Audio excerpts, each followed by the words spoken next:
Start it up here. I don't know if we're feeding through to everyone out there yet.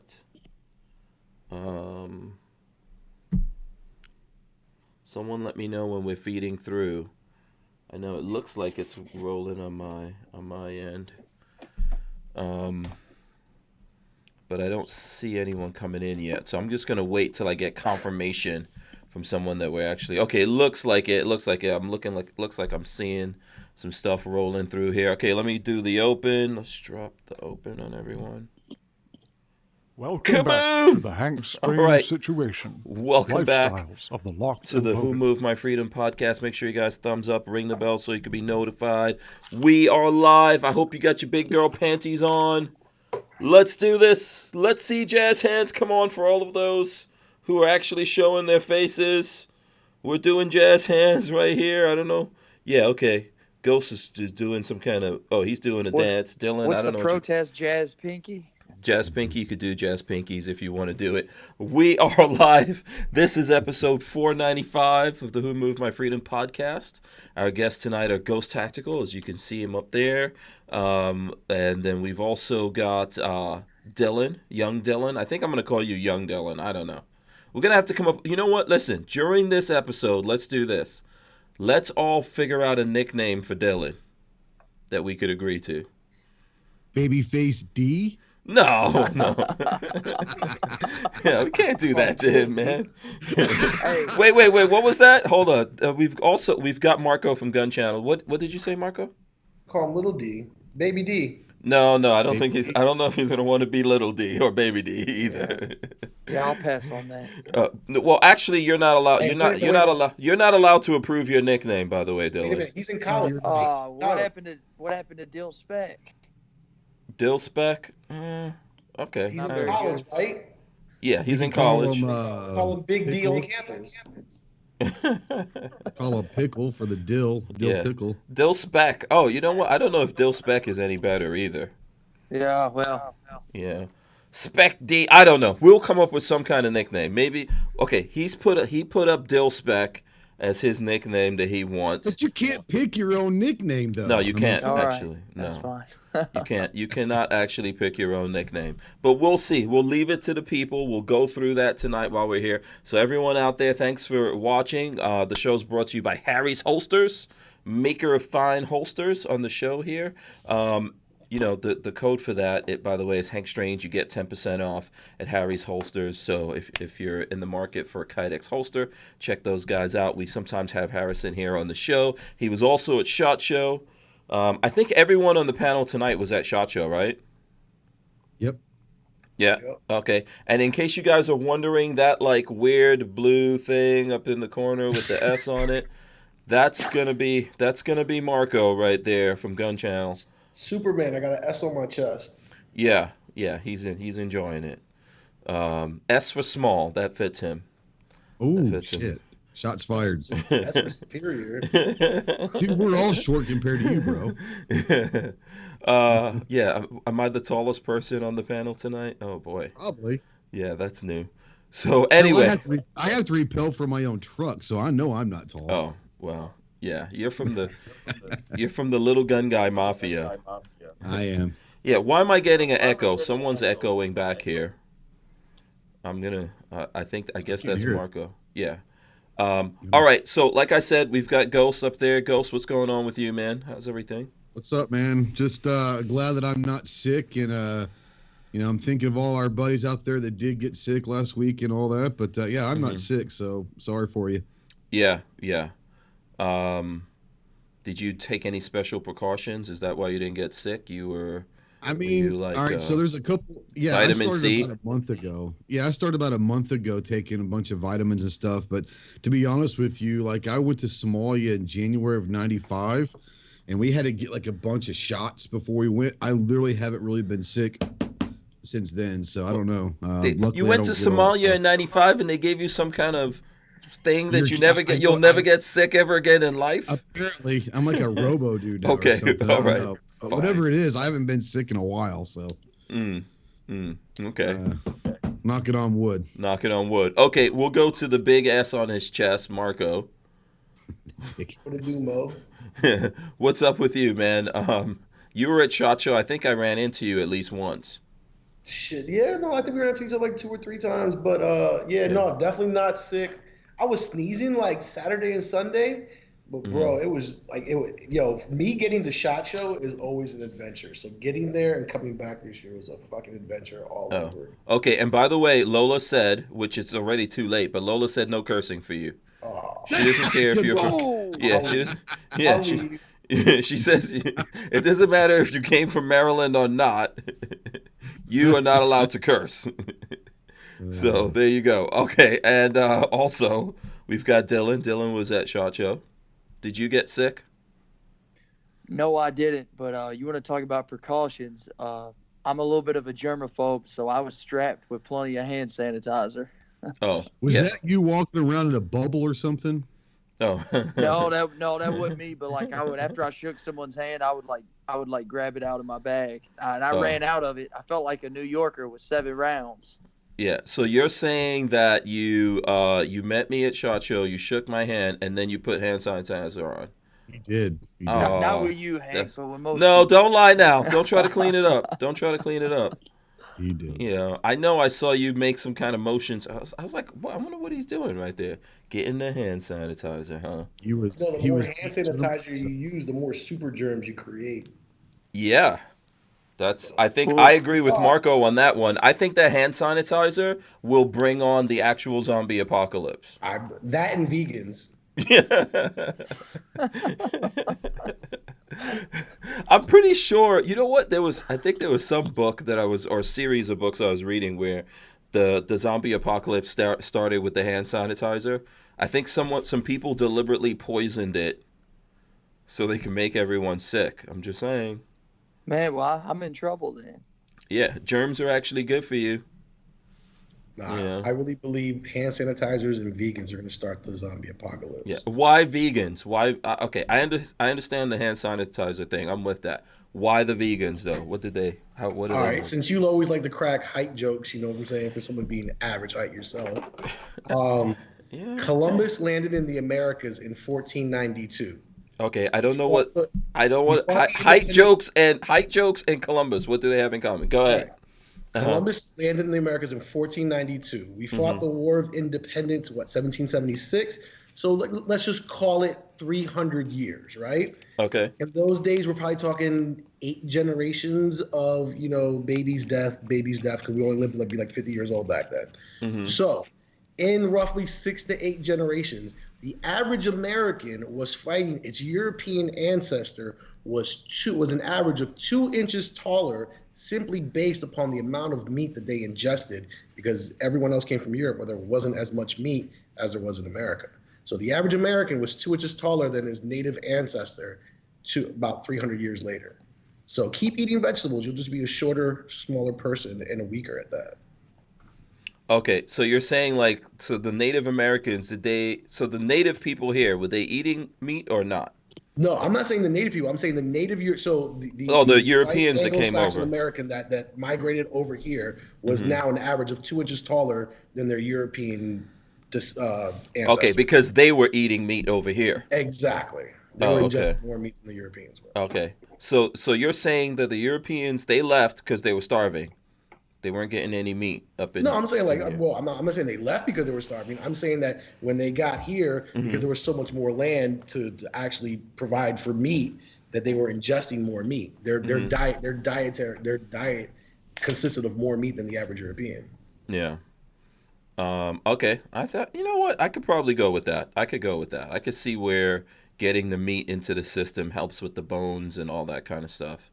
And helps you out. How the hell does okay, so that would infer that if you don't eat, and I'm pretty sure that Ghost eats, do you eat meat or are you a vegetarian? I eat a lot of beef, yeah. Okay, it's not helping. Oh, why don't you want to say you eat meat? What is that? You're like, I eat a lot of beef. I don't want to say. It's what it is. Yeah, you don't want to say you eat meat. One of my good friends is a vegan. He cheats more times than not, but no, then he's a vegan. He's a fake vegan. Yeah, I don't see him starting the apocalypse. Maybe he would. I don't know. Okay, so I understand that Okay, so if you're a vegetarian, right, or vegan or whatever, you're gonna be short. What does that have to do with the zombie apocalypse? You're, Or should I guess you're, I'm a vegan you're an then? inferior human being. Oh, okay. So the short people are gonna bring the zombie apocalypse. Is that what No, you're I'm saying? saying it could cause other bodily defects like the zombie apocalypse to be created inside your body. Oh, oh, by being vegan. Yeah, or by not Oh, eating pork like you. oh. Okay, I eat a lot of meat. Pork, no. You know, You pork, need no. swine But in your life, bro. huh? You need swine in your life. No, no, no. I don't think so. That one I could do pretty well without. I've had pork here and there, but I don't really eat it. Listen, pork You has get got a good, high you get sodium good pork levels. tenderloin. Huh? Yeah, but you get a good pork tenderloin. It's as good as anything you can have, man. Okay. Okay. I don't Yeah, think right. I don't think I've ever done that, but as long as it's well done, it's all good. Oh, As long as you nuke the crap out of it. you're just absolutely just ruining anything. It doesn't even resemble any kind of meat at that point. Yeah, I just said that just to get you going. Okay, God Okay, damn so it. I'm gonna say this without cursing. If it's pink in the middle, shut up and eat it. okay. There's double entendres That's a all up double in that. entendre there. Yeah, Yeah. exactly. It's all in there. Okay, so listen, please smash the thumbs ups, folks. We got lots of folks in here. I'm gonna get us off the food topic here and the vegetarians causing the zombie apocalypse. I believe it. I believe it. Vegetarians, people who drive Priuses, and some other things, and people who use hand sanitizer will join forces, and that will be the trifecta of creating the zombie apocalypse. So there you go. Oh, is it Rich's birthday? Let me see. Flying Rich. Flying Rich, happy birthday, bro. Yeah, is it? I don't know. I see Richard I don't Monder know. saying a quiet birthday. Oh no, it's Richard Monder's birthday. Okay. Shout out to Richard Monder in Oh, England if it's your birthday. I don't really know. I'm guessing that it's his birthday. I'm not paying any attention to the chat. But anyway, so smash the thumbs ups out there. We're here. SHOT Show. Do you guys want to talk about SHOT Show, or are you all SHOT Show talked out? sure. Whatever you want to do, man. As they say, it's your rodeo. Yeah. I want to talk about the panel that you were on that I didn't get to. The panel. Okay, what do you want to know about the panel? What was it like? So, like, I didn't make it. I totally spaced out about it. 2:45, I realized. I get on the app. I try to find out where this room is. It took me like 30 minutes to figure out where the room is, and I'm by like the beer garden on the upstairs outside by like past Magpul. So there was no way I'd make it in time. Like I did like 5 minutes. So what I want to know is, Okay. like, you know, what'd you feel of it? I mean, because I was somewhat disappointed in the crowd. I mean, like, what were some positive, what were some negatives? You just, I mean, Okay. something about it. So let me see. First of all, I think I would probably agree that we did not properly promote that panel. Probably, I'm gonna say that. Or maybe like the whole SHOT Show thing in general didn't promote it. I'll just rather take the blame myself. Maybe we didn't promote it well enough. We should have, like, if everyone on that panel actually got together and coordinated promoting it, we probably would have had a bigger turn up out there. But I feel like the panel itself was pretty good, and I think there was a bunch of people live streaming it. So, and there were a lot of dudes on there. I'm gonna try to go back and remember. You guys can fill me in if you know. I know Eric was there. I think Big John was there. I think Rob Pincus was there. Raj was there. Who else? Argo J was there. Huh? Tony Simon there? What, Tony? Yeah, there? Tony Simon was there. Who else? I'm trying to go through this and think. There was Michael. What was the name of the guy? There was a guy here from that organization that I know. Rob does a lot of stuff. Sedini? Yes, Mike Walther Sedini. Arms. Yeah, he was actually on the show, but I'm terrible with names. Yep. We had some ladies on the panel. We had Chris Chen was on the panel. So I think what hurts a little bit is it's at 2:30 on day one of SHOT. And I mean, like I said, I mean, I knew about it and would have loved to have been there, but it was first day of SHOT, and that was kind of one of those times where I was like, crap, you know. So I did not make it, but I talked to Pincus that night of at Brownell's party, and it was a good conversation nonetheless. Yeah. Also, I don't know. It's kind of difficult, right? There's so many things going on at SHOT Show that how do you decide what you're, because the show's going on. Some people aren't there for the whole show, so they're not there from Monday media day all the way to Friday or whatever.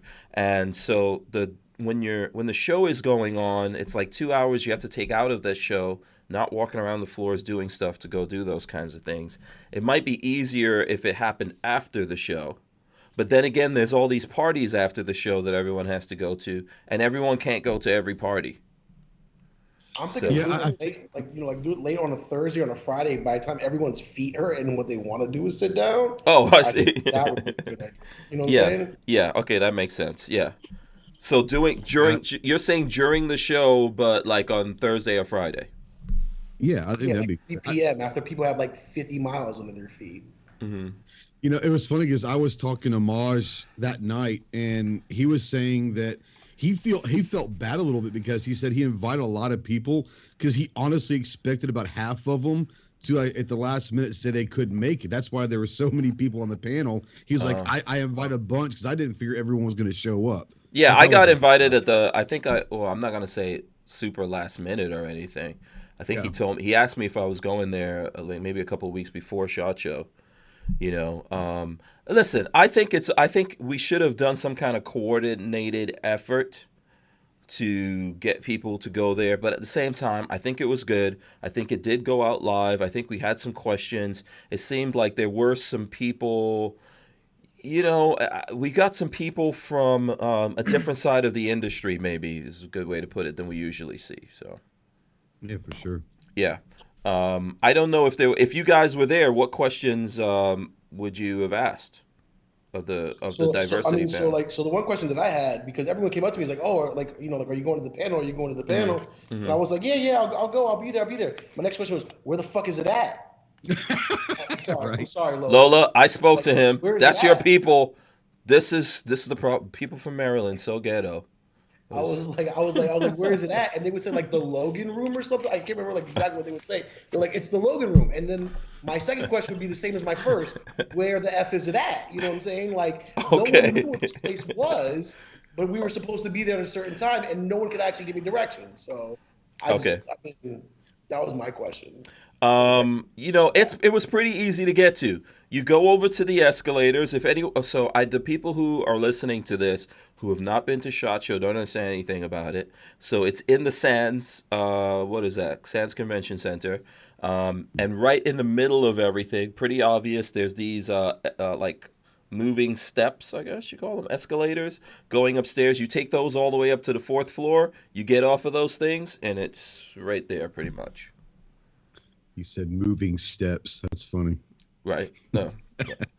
What are they? Escalators? Yeah, escalators. So I do have a question. What does escalators mean? Moving steps? I don't know. I did ask Rob about it, and he said it was a great collaboration of people. Mm-hmm. Let me ask you this from your point of view. Mm-hmm.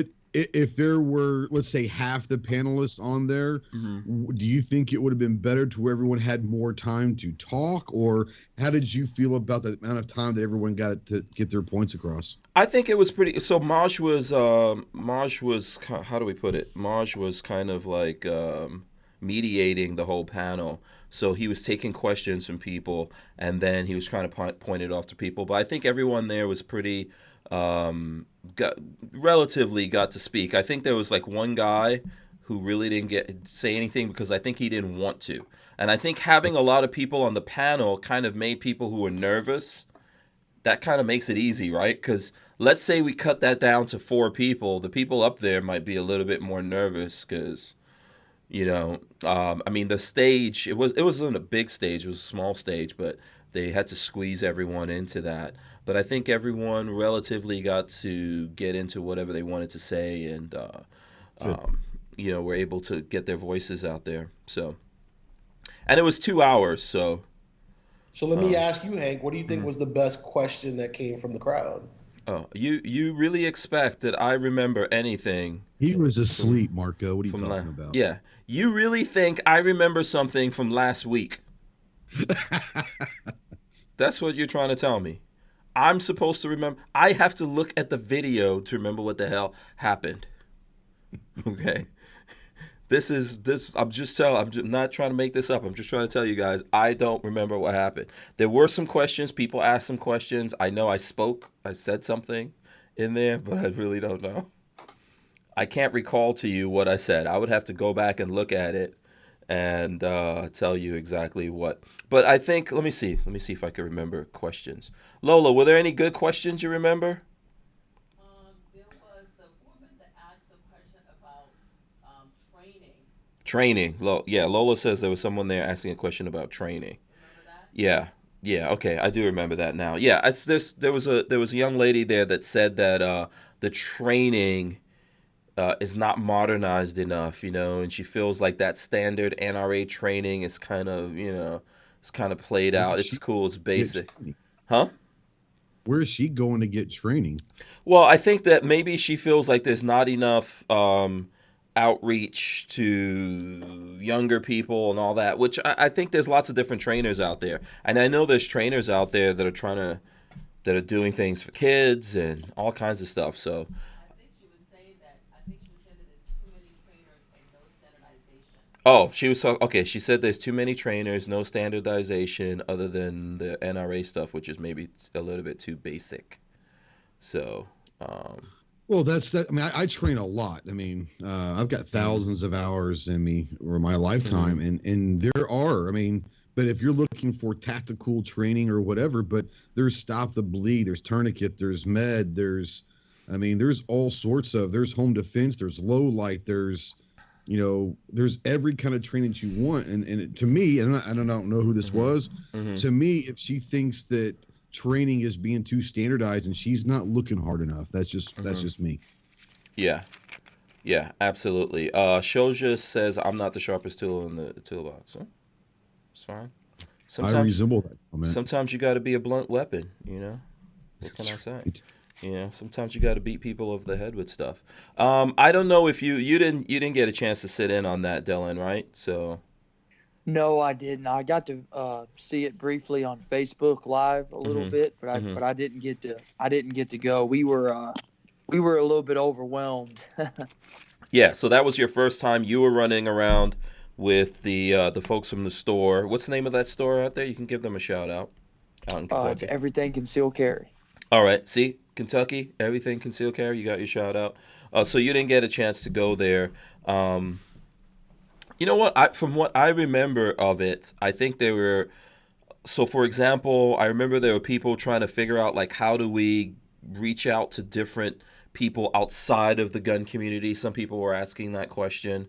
I remember there was a guy from Florida that was that he said he feels like, I'm just gonna figure out how to put this because it's in my words, obviously, but he feels like there are people on the other side. So, for example, black people. He feels that there's a lot of folks out there who support Democrats, and he was wondering like how, and because of that, we're getting more and more gun control. And he was trying to say something like, how do we reach out to these people and get them to realize that they're supporting this and we're getting gun control and stuff like that, which I think a lot of people, including myself, didn't really agree with that. I don't think this is just a question of, for example, people in minority groups like blacks, Latinos, or whatever supporting the Democrats while we have the problem. Because I think in lots of places, Florida, as an example that he's talking about, you're getting gun control from Republicans. And they're passing it right now as we speak. Yeah, absolutely. So I was just trying to tell him that and when you start on that level, like so. It's, obviously politics is part of this. And I remember there were some people there saying, how do we, there's folks who think that politics don't have anything to do with this. And how do we get people to realize that politics are important, right, to the Second Amendment? But I don't think it's just simply people's politics that's creating this problem, and a lot of times, people don't look at themselves when there is an issue. So what we have in the case of that guy, I remember this happening when, let's go back to the Fire Armageddon when it was like 2012, 2013 or something. And it was right after the elections. I think that's when he got a second term, right? Yep. And then there was this shooting. And right before the shooting, though, there were lots of people like upset. Even when Obama first got elected, there's a lot of people upset because they're like, hey, to me personally, there are people that in the place where I live, which I live in a predominantly white, part of the country.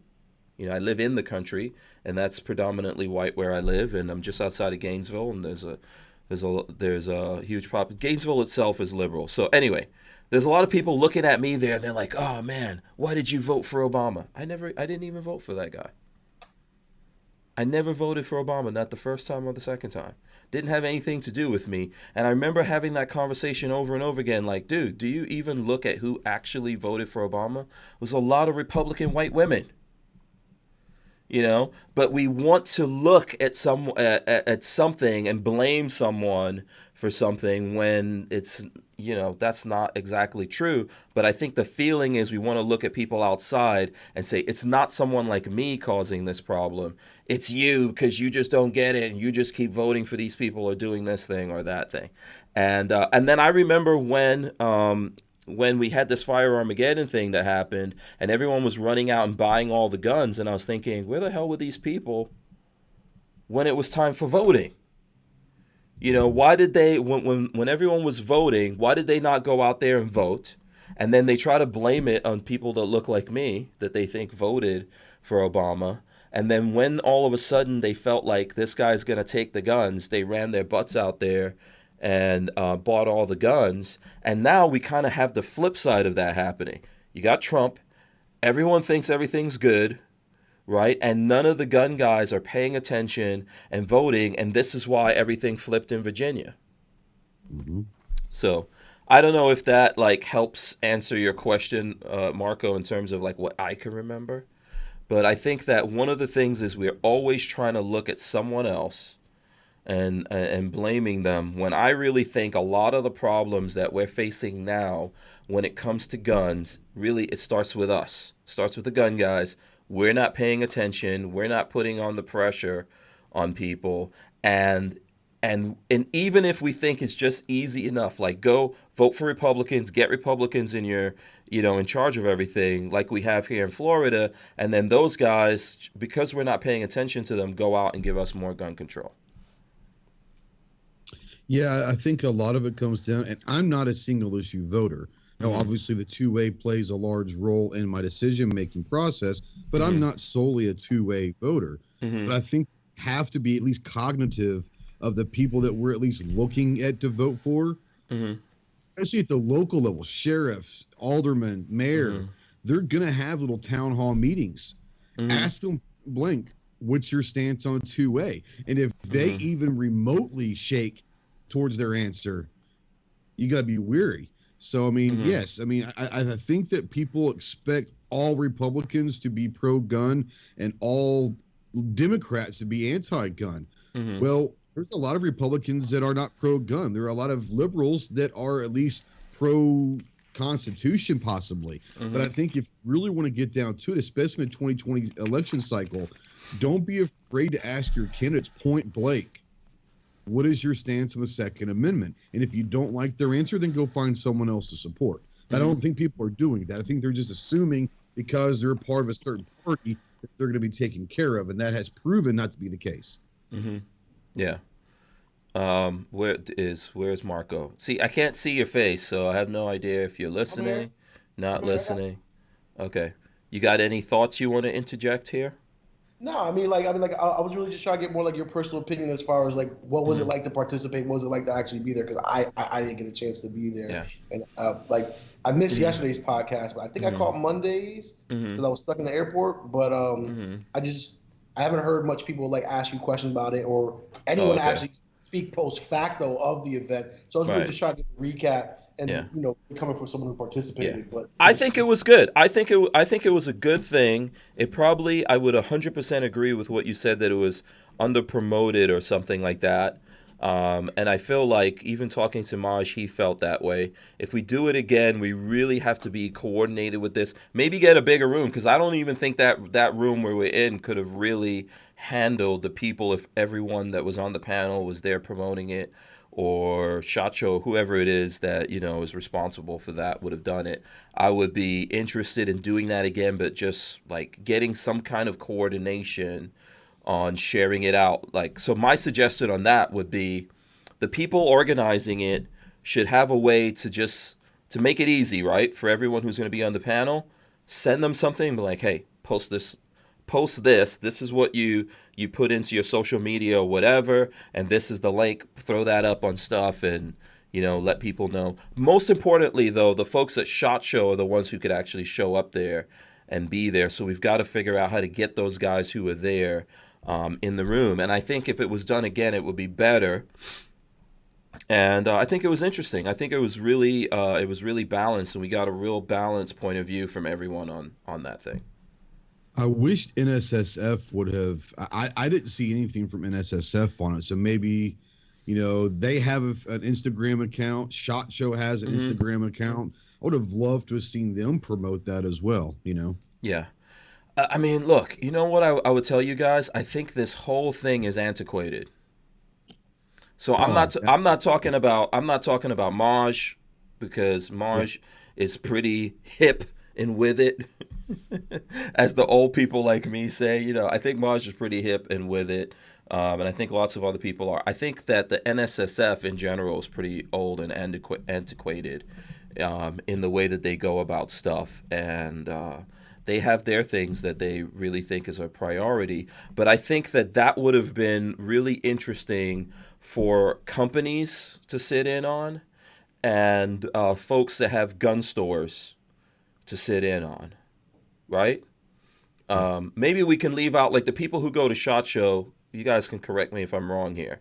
It's gun stores. Like, Dillon, you were representing a gun store, right? Right. So it's gun stores going there. It's the industry going there. I think there was one guy on the panel from the industry. It's a guy that makes ammo. Can't remember his name. Nice guy.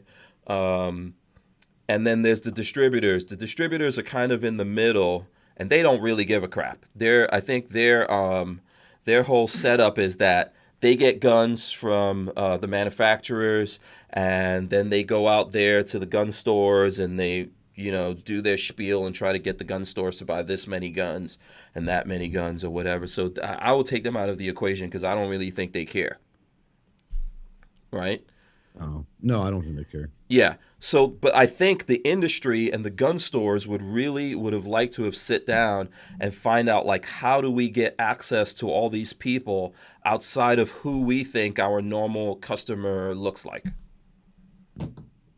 I know that Pincus was talking about, I guess it was Monday during Range Day, they had a SHOT Show University thing, and part of what he was involved with, which I didn't hear about until afterwards, not that I would have gone, but kind of what you're talking about, it was for like range owners, gun shop owners, and all of that on how they can utilize media, how they can utilize growth and promote the two-way through the growth, what the range owners can do to bring in training or, exhibitions to grow their businesses. And so it's nice. I don't know who all showed up or how many showed up. I like idea that at least someone's trying to take the industry, the media, the gun shops, the range owners, and say, if we all work together, we can all benefit from this. Like I said, I don't know how many people showed up, but I like the concept. Yeah, me too. I think that was a good idea. I would have liked to have been in on some of that. And then to go back to I don't know which one if it was you, Ghost, or Marco that said this. I think that some of these things should be like, let's say, I know there's only so much time, but some of this should be put into a time where more people could actually get there. You know what I mean?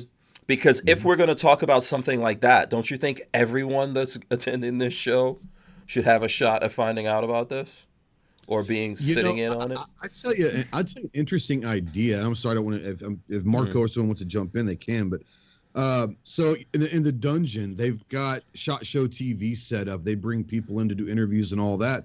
That would be a cool place. So you don't have to go try to find it. It's right in the middle of the basement or dungeon, whatever you want to call it. And that's a big enough stage that they could do something. And then it's on TV for SHOT Show TV, so people could watch it elsewhere. So, I mean, something like that might be better than finding some obscure room on the 4th floor. I don't know. Yeah. I don't know if they're really interested in that. Yeah, I'm sorry. I'm getting some feedback here. Let's see. Brian Quick. Why am I? Are you guys hearing that feedback too? I don't hear it. No. Oh, okay. All right. I hear it, but I'm muted right now. Yeah. So Brian Quick says, what was the agenda of the panel discussion? I think the reason why Maj put this panel together was so that people in the industry, on the store side, the manufacturing side, could come in and talk to a diverse panel of people, across the board of everyone. It wasn't like specifically minorities. We had everyone pretty much represented, I think, up there on the panel. You had industry, you had women, you had someone representing gay people, you had black dudes up there like myself, you had Latinos, everyone was up there. And to give the industry and the shop owners and stuff like that an opportunity to talk to us and ask us questions, right? Because people feel that the gun world is really one-sided, which we all know is not true. When we're out there, we're seeing everyone. But people aren't feeling like that. Or I guess on their side, they don't feel like that's really there. Or maybe it's just like the media saying that or something, right? That this is just a thing for some old white guys. The gun thing is just for old white guys, and they're trying to say, no, it's not. It's for everyone, and here's everyone, in this thing doing it, and all different aspects. I think that if anyone was there and paying attention in the least bit, this was the year of the woman in the industry. I mean, the DC project, and you had, there are so many like legitimate women that are not just there to be gun bunnies and try to get famous, but legitimate women that are in the firearms community that they said, hey, we're here, we're not going anywhere. Listen. And I think that it was awesome to see the whole thing on Thursday, or was it Thursday, the Turn SHOT Show Teal, the DC project. That was awesome to see. So, if anyone was paying attention at all, this year above any year that I've been there was definitely not the white guy SHOT Show. You know what I'm saying? You're starting to see everybody there, and that was wonderful to see also. It's great. If anyone's paying attention, they're seeing the diversification right before their eyes. Yeah. I think the gun world is being diversified for a while. And I think, we see it more. The problem is the media doesn't see it. And every year, you're right, we can see more and more people, right, entering it from all aspects, right? So I think that's the thing we have to constantly fight. I don't know if the NSSF or any of these organizations that are... Look, you know what I think the weird thing is? I think that obviously NSSF puts on SHOT Show. I don't think they're really concerned about all of this. I don't think they've caught up to that yet. I think they're just trying to put on a show, make money, and do whatever it is they do. I don't think they see this really as a community type of thing. I don't feel that way. I don't see anything from them that makes me feel like that. Well, let me ask you this. So, to ditto on what Go said, definitely, like last year, I started to realize that there was a lot more diversity in the crowd. People like I saw people like Trill Toya. I don't know if you know who she is. Hustle Queen actually went for the first year this year. Met Hoodneck for the first year this year. I know he was there last year. And Hoodneck and also what is it? My Sister's Keeper Defense. She does a lot of female training courses around the country. She actually has a sister that lives up around my way. She just told me like when I met her this year. But just them, and you could always catch them together, and it was really, really nice to see a nice concentration of minorities moving in really like in a crowd together. Like it stood out, and like it was nice to see that it's not just the one person or whatever. Like Yeah. it's building up, and also like the gun bunnies were definitely a lot less this year. And I kind of want to get off topic, but the overall crowd was a lot less. I don't believe the numbers that they put out because it's only supposed to be like 5,000 or 6,000 less than last year. It felt a lot more than that. I actually had elbow room. I didn't yell. Absolutely. I yelled at a person once this year. Yeah. And I yelled like the only time I yelled was for the damn carts, but I didn't yell because of not enough room. I yelled those damn carts. But yeah, I think it was a lot less this year, but it was just great. It's not a bad thing at all. Yeah. I think I know Media Day had less people. Yes, it did. But the lines actually moved slower though, so that's what really I noticed and annoyed the hell out of me was that even though the lines were shorter in physical length, people would just like they were like, oh, like it. I don't understand. The lines on the convention floor you're talking about? People No, I'm walking? talking about the lines at the range day show. Oh, range day. Okay. It was taking like 20 minutes for people to go through. I'm like, come on, let's go through like, security. Let's take that long. Yeah. No, yeah. No. I'm not talking about security. I'm just talking about like if there's 8 people waiting to shoot the Glock 44, why does that take an hour? Yeah. Right. Okay. I understand what you're saying. Yeah. I think definitely there were less people there, but I know I wound up staying there the whole time because probably of what you're saying. It took a while to actually get through to things.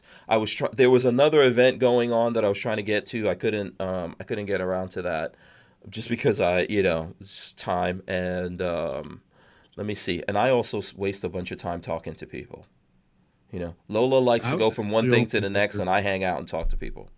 Go ahead. Yeah, I was only there till about 11. I actually went to ATAC after that and then SIG after that. But I remember talking to someone that morning, and I was like, is it me or does it seem like quiet and like nobody here this morning? And everyone was kind of the same way. It was like, yeah, it's kind of quiet, Yeah, I think that there's a lot of companies don't want to spend the extra money that it takes to be at Media Day.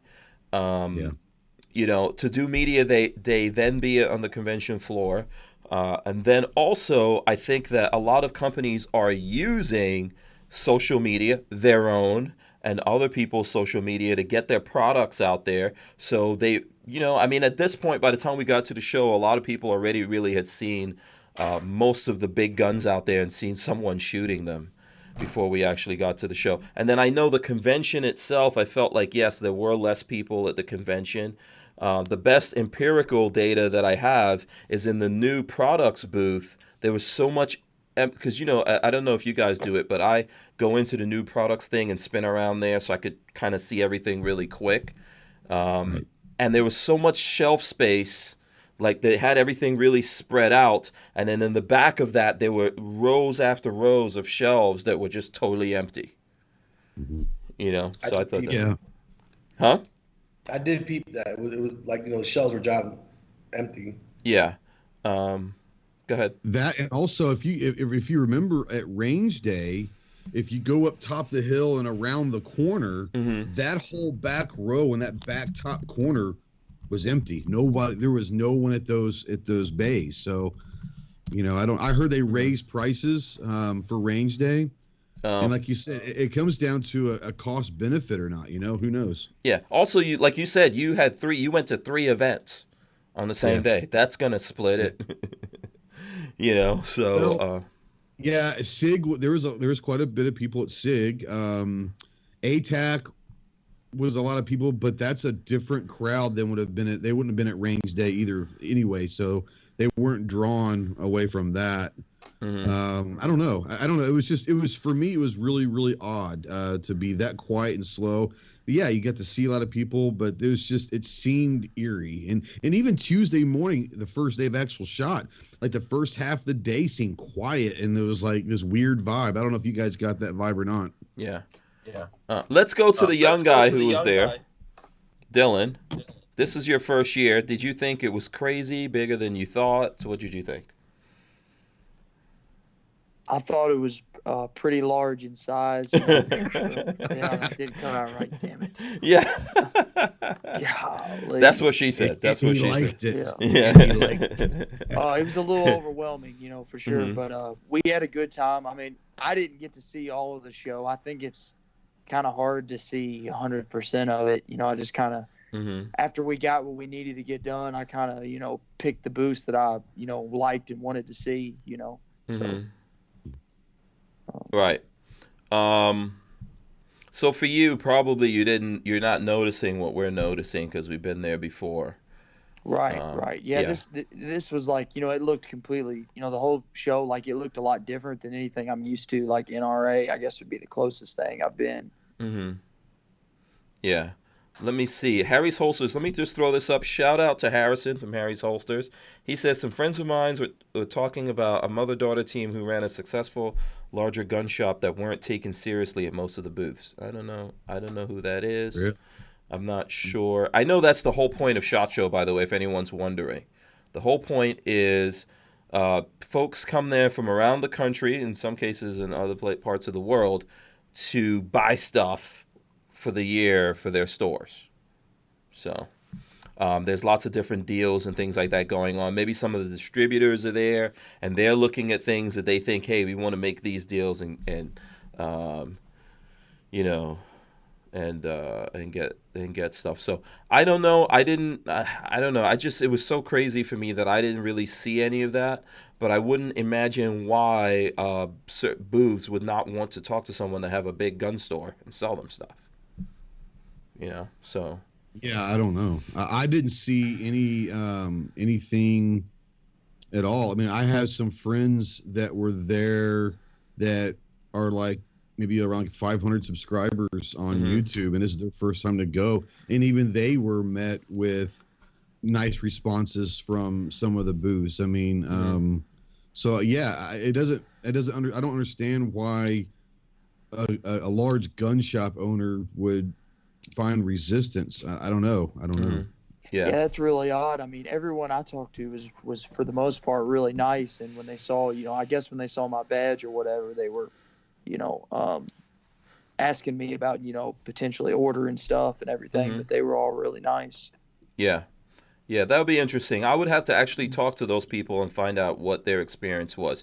Dillon, tell me, what was like the highlights for you, man? You're the young guy. You're looking at this with virginal eyes, SHOT Show. You know, what were your thoughts? Did you or did you not go to AVN? we joked about that, but no, I didn't get to go to that. Oh, okay. He said he didn't get to go. This is why you wanted to. Yeah. Officially the little D now. Yeah. We all know Marco went. Well, you know, Marco was the keynote speaker, baby. Yeah. That's why he's not showing his face. Yeah. One of the coolest things for us. Yeah, you're hearing feedback too, right? Yeah, I'm hearing some echoes or something. I don't hear anything. Yeah. I think it's something I'm doing.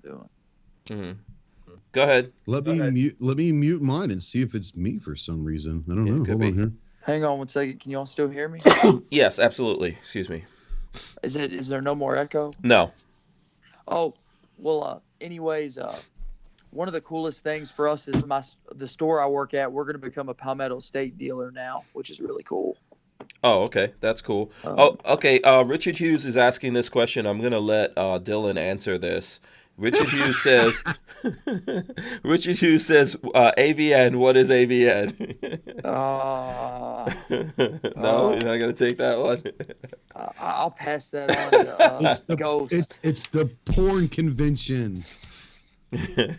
Adult Video Network. Is that right, Marco? I don't know. It's an award ceremony, not a convention. It's an award ceremony. Okay. Is there a difference at this point? Yeah. So if you were on the Hard Rock on Wednesday night, you knew exactly what was going on. Yeah. How do you know where it is? Come on now, dude. All right. I think the echo's coming from you, by the way. Me? Yeah. Really? Yeah. Mute right now. All right, hold on. Let me mute real quick. Okay. And see, I don't hear it anymore. So it's definitely you. Are you sure your headset's even plugged in? Yeah. I'm not sure. I mean, I'm going through a mixer. So, yeah, I don't know why. I've got, Yeah, you unmuted it and it came back again. Hold on just a second. Yeah. You've got something double feeding through there. Okay, let's see. Okay. So we're just teasing you a little bit here, Dillon. Tell us what your cool. Tell us what your highlights were before Marco so rudely interrupted, and try to corrupt you. Well, one of the coolest things for me was I got to talk a little bit with Frank DeSoma, POF, about some of their new things. I thought that was really nice. Frank's a really cool guy, always takes the time to talk to you. And some of the guys some of the people I wanted to see, I didn't really get to see some of like the big CEOs just because a lot of them, they were in like business meetings. They have like their booth set up where like they have meetings on like the top part of their booths. But I got to see a lot of really cool new products. I'm trying to think offhand.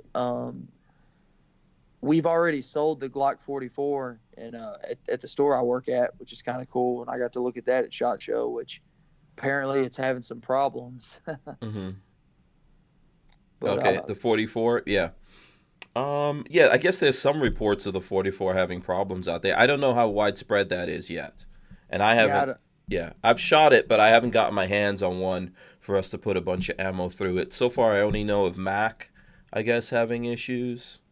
I don't even think it was Mac that had issues. I think he just reposted something about having issues. Yeah, I think he reposted about someone online, like showing their problems. Oh, okay. Yeah, so I don't.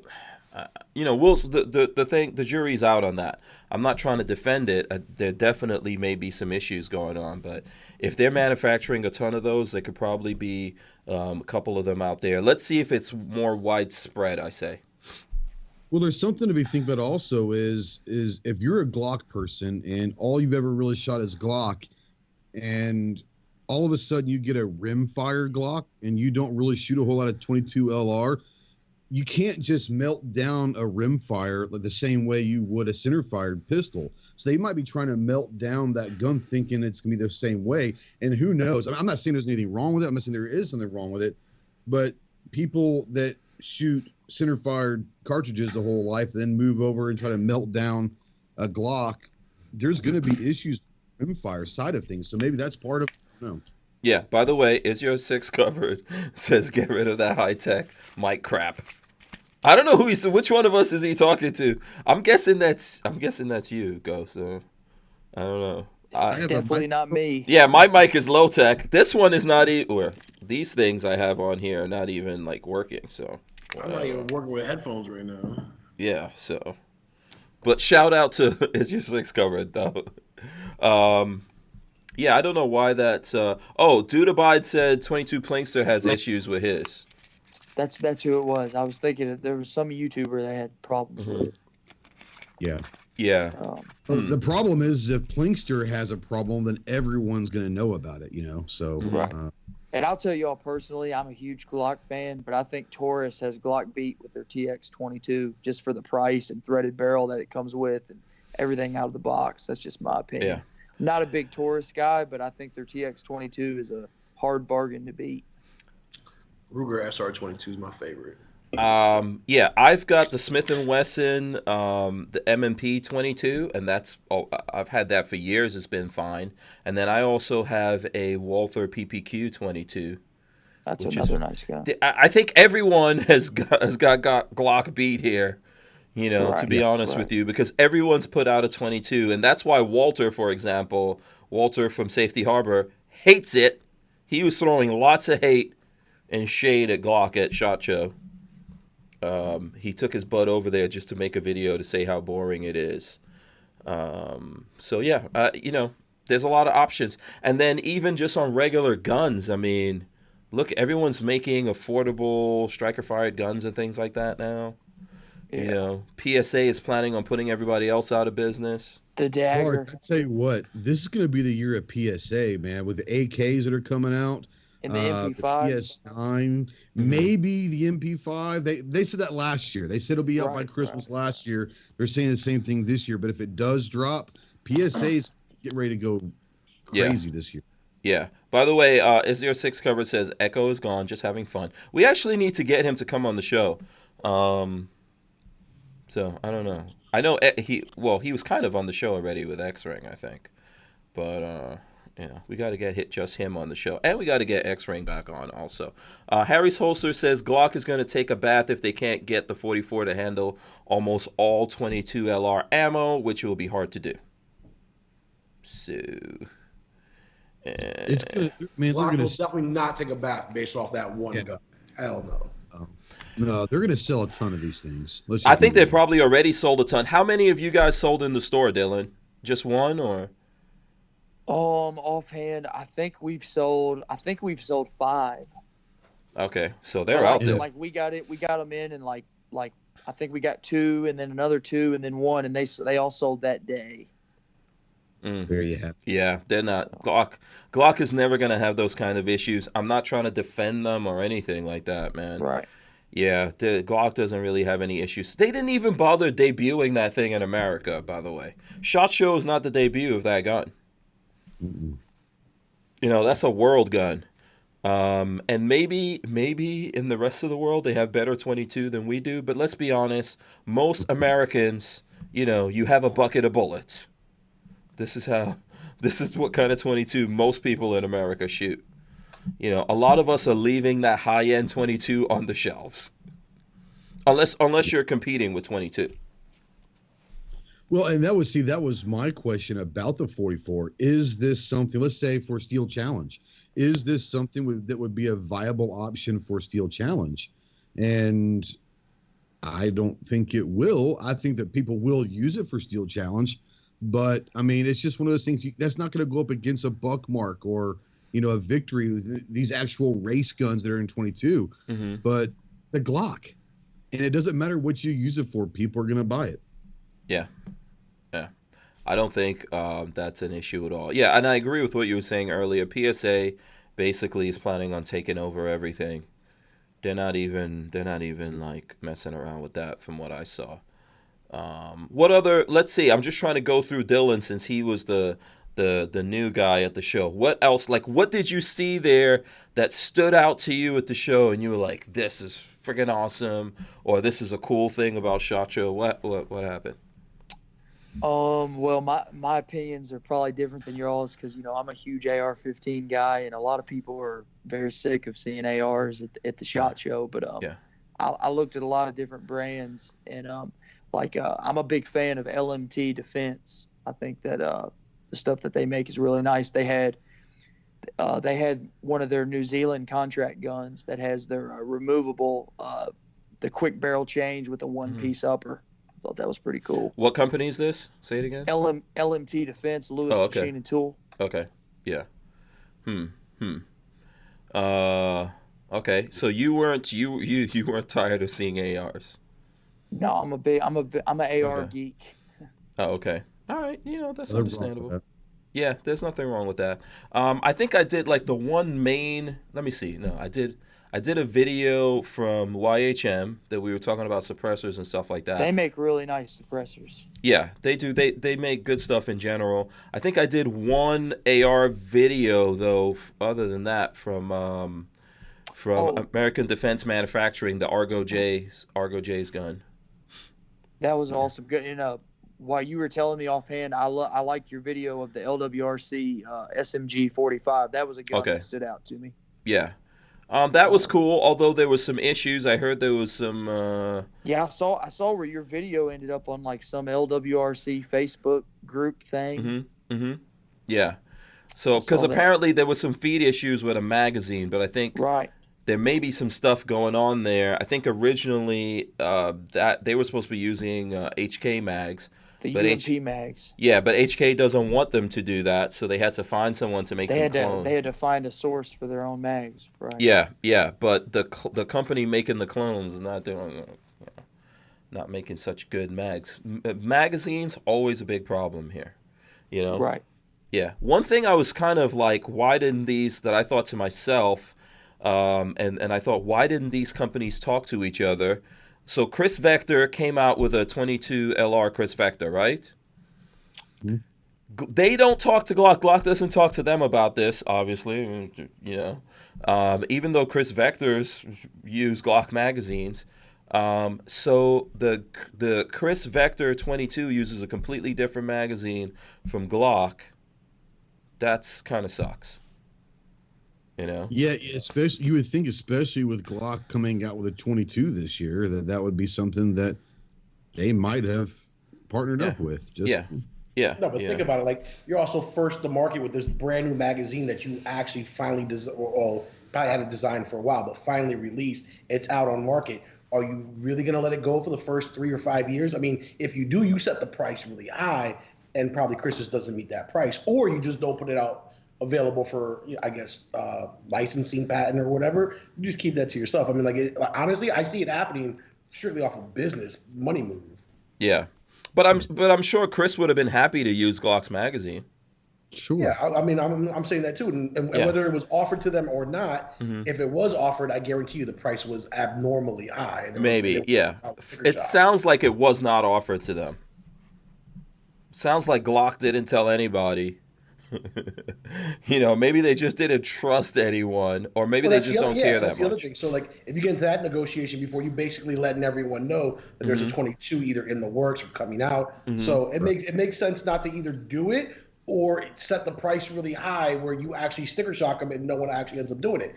4, 5, 10, 15 years from now, yeah, you'll see it come down because they would have already flooded the market with the mags and they got all the profit for it versus a small percentage of a licensing fee. Yeah. And I bet you right now there's companies out there cloning the Glock magazine. Oh, they're already done with it. I guarantee they're already out there. I bet you Pro Mag has one next week, and that thing isn't going to work for nothing. Yeah. By the way, let me remind everyone again, smash the thumbs ups. Let's see here. Okay, since we've got everyone on the panel here, this is a subject that I've been talking about SHOT Show and we didn't get into. Taran Tactical. Did anyone hear about this? Did you? Yeah, I was hanging out with Jade for a few hours on Wednesday. I saw you threw up some videos with Jade. I don't think you touched the subject in your videos. Well, I talked to her in private about it. There's a lot more to the story than what people think, but yeah, he's a creepy sumbitch, dude. Yeah. I don't know. Did you hear about this, Dillon? No, I did not.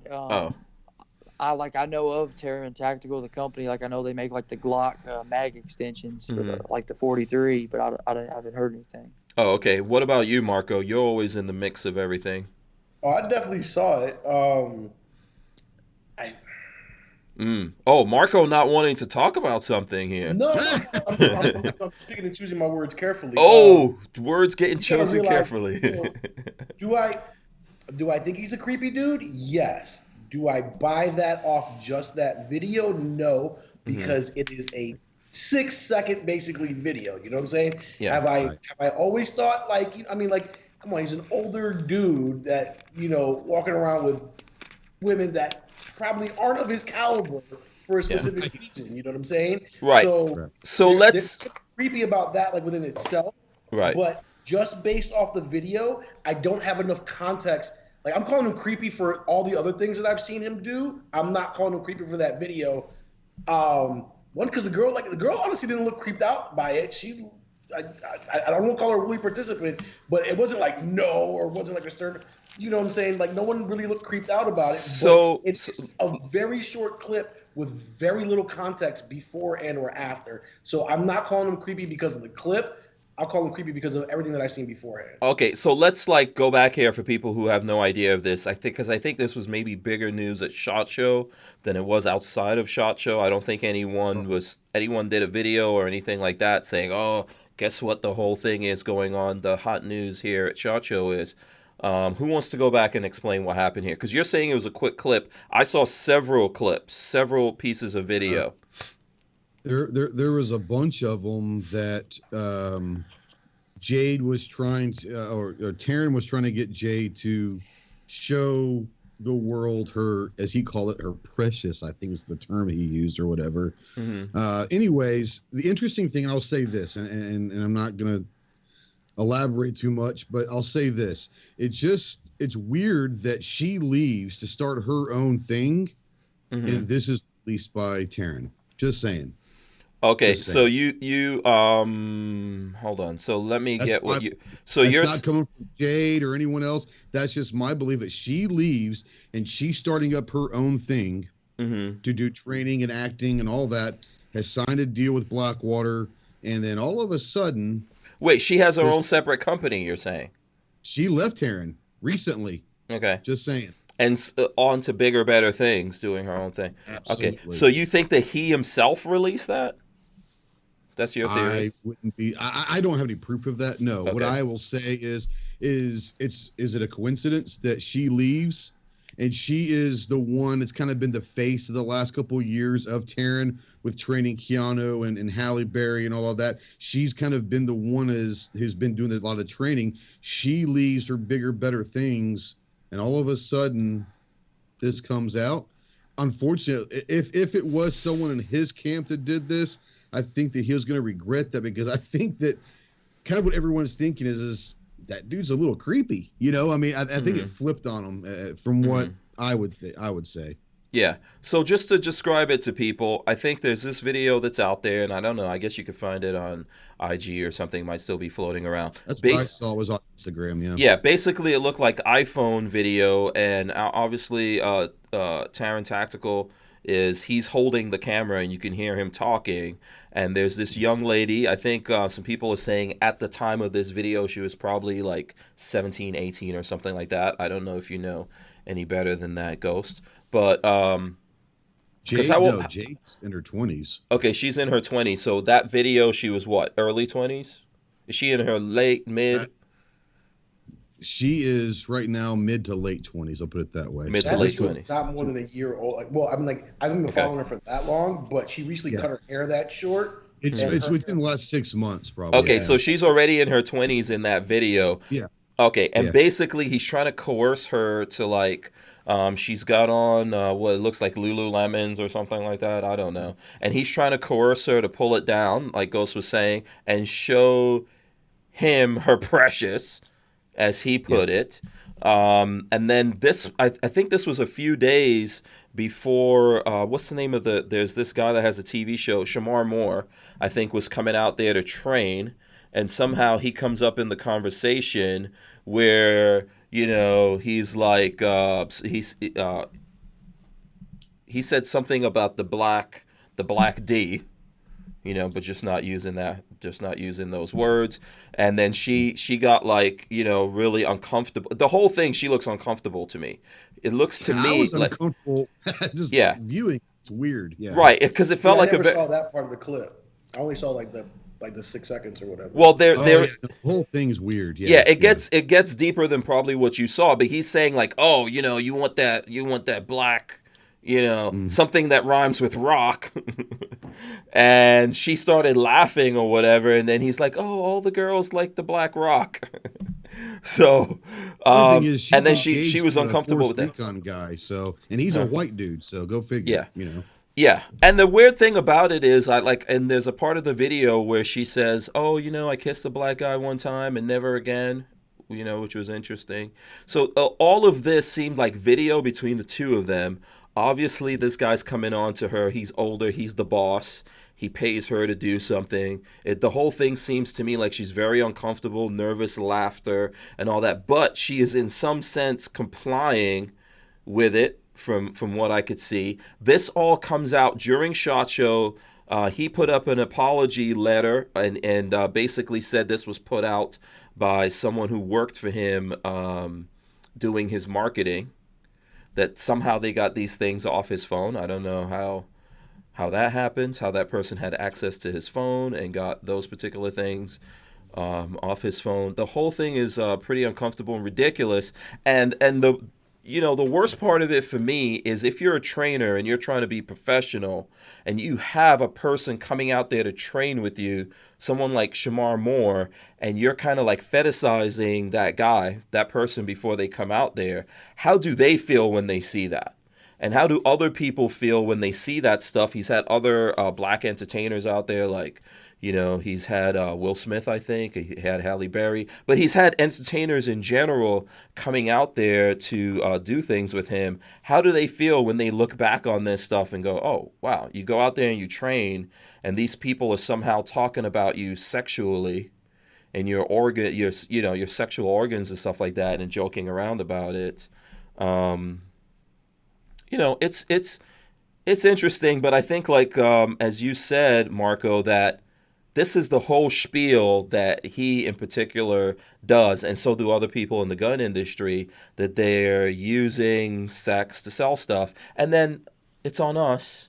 We buy stuff based of people using sex to sell it to us. All right. Well, at the same time, I don't think anyone's buying the John Wick Glock because he walks around with sexy babes. So no, I don't think so. Yeah, I don't think so. I would challenge you on that. And the other thing, also, just to play devil's advocate to what was said earlier, and this is the part that I see, I guess, most contrived, or I don't want to say spiteful, or just looking for a reaction, is this came out, like, I think it was day one of SHOT Show at the floor.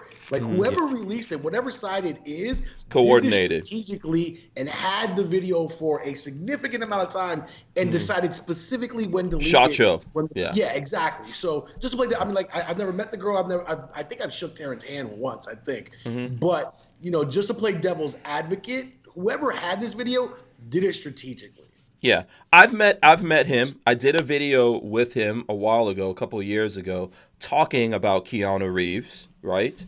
And talking about John Wick when the first one came out. Okay, I think it was a good video. I met him. I thought he was a cool dude.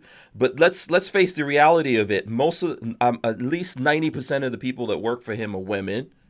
They're all sexy. That's what we see in the videos. Do we really need that? Is that selling his stuff to us, or is it is it Keanu Reeves running around and doing this stuff that's selling it to us? Is it that it's very practical equipment? I don't know.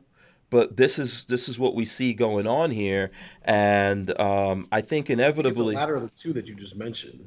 Because I mean, you could be like the prettiest girl in the world. But yeah, like if you're fast like Jade, that might convince somebody. But being pretty in itself does not sell a gun. Yeah, no, I think a pretty badass that has proven that. Honestly, if you've got a pretty girl that can absolutely handle any firearm at an extremely high level, I mean, that's naturally going to in a community full of guys, vast majority of guys. How is that not going to resonate with a lot of people? Say, "Oh man, I wish my girl could do that," Yeah, I don't know how you separate the two things, and I'm not taking it one way or the other, right? I think we're human beings, and we naturally look at certain things more than other things, right? Sure. So definitely, these folks have skills. I'm not trying to take away from anyone's skills. And then at the same time, they have maybe some natural abilities. I wish I was friggin' gorgeous. You know what I'm saying? If this is what you have, why not use it, right? If you were muscle bound, let's say you were muscle bound, wouldn't you be out there with showing some skin, showing some muscles or whatever, walking around doing stuff like that, right? I mean, I think it's just a natural thing that people do it, but all of these things get mixed up, right? There's no videos that we look at where these guys are actually, they're very skimpily dressed in the videos. So that's a very deliberate part of doing what they're doing.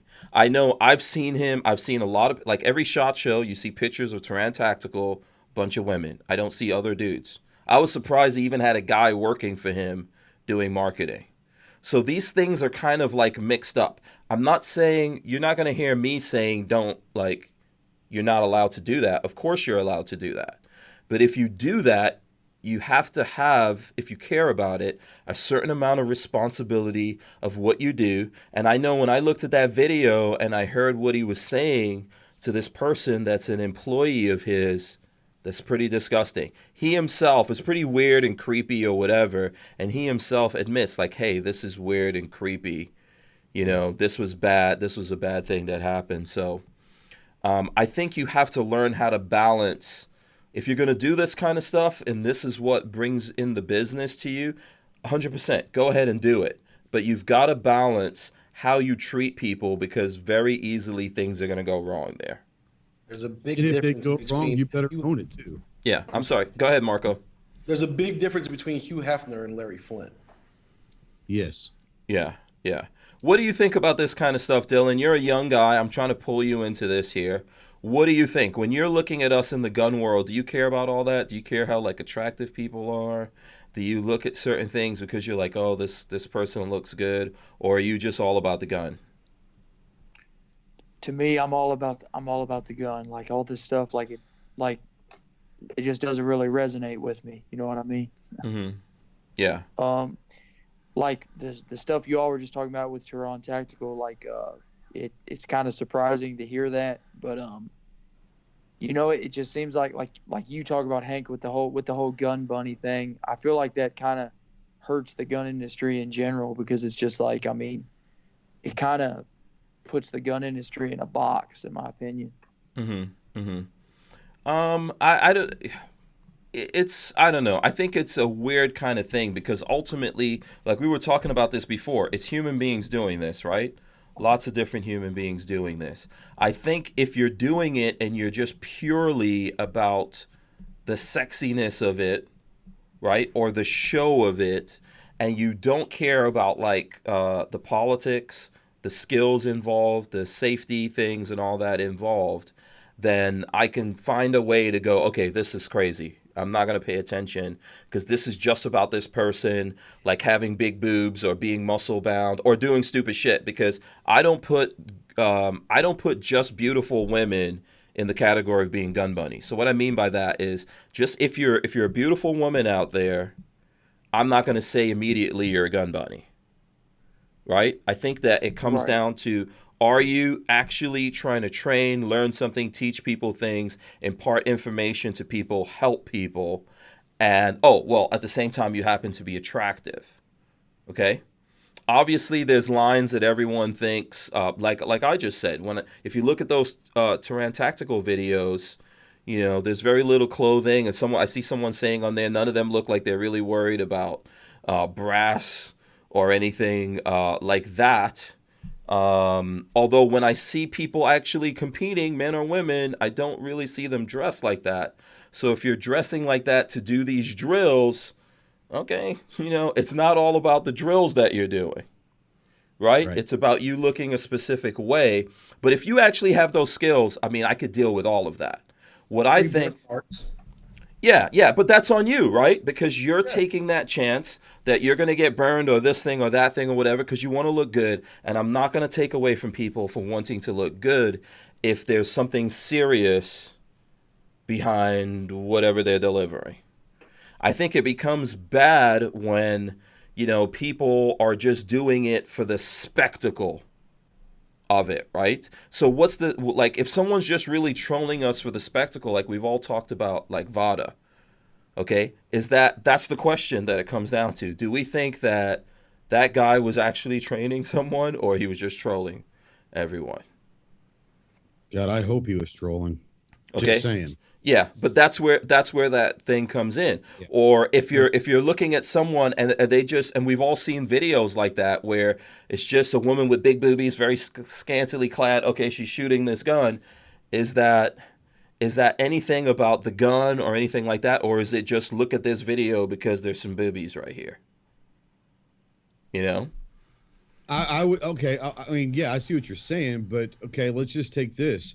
I don't think that people are going to put Julie Golub and Corinne and Lena Mikulek and all them. They're all attractive, but they're all badasses with guns. Mm-hmm. So I mean, I think that, but then again, you don't see them for the most part ever dressing a certain way. It's usually Right. a shooting jersey or whatever. Mm-hmm. But I mean, I think that if you're going to, even if you are a badass and you are a legit gun handler, and you're going to dress a certain way, I think you do open yourself up to certain criticisms. Um, you know, it's man, sex sells. I mean, that's just what it is. Yeah. Sex sells. And my thing about it is how, like, where does it go? Does that end with women, or are there guys trying to do the same thing? That's the thing. So this is the question. I'm asking you guys. This is a question. Can we only put women in the gun bunny category if to us they look sexy for some reason? Okay, or are there guys in the gun bunny category? I mean, I don't know if Marco, Dillon, you want to jump in? I will say this, that I don't think they're as prevalent out there because 90% of our industry is probably guys. I don't. It might not be that, but it's a vast majority is guys. Then, I don't see the need for guys wearing no shirts out there with muscles shooting their AKs. I don't see that happening. Yeah, you don't see that happening. I see a lot of. I mean, I'm not. Is it a bad thing that there's guys out there with lots of muscles? No. Okay. No. Mm-hmm. No, I'm just saying. I don't think that the guys. I don't think there are guys out there that go out in their backyard, take a video of them, doing a meltdown of an AK with their shirts off, hoping they get views. I don't think that happens. That's an interesting visual. It's interesting visual. Just saying. Yeah. America, Yeah. I don't know. Yeah. What do you think about that, Marco? So, I mean, I have a different definition of a gun buddy than most. I always give an A for effort. So if you're out there actually trying to be a gun handler or an operator, absolutely. I may not I may not title you a gun buddy, even though your physical appearance may be labeled to everyone else as a gun buddy. If you're actually out there enjoying the sport, promoting the 2A lifestyle, whatever the case may be, you could be the prettiest girl wearing nothing but a string, and I won't consider you a gun buddy. Now, if you're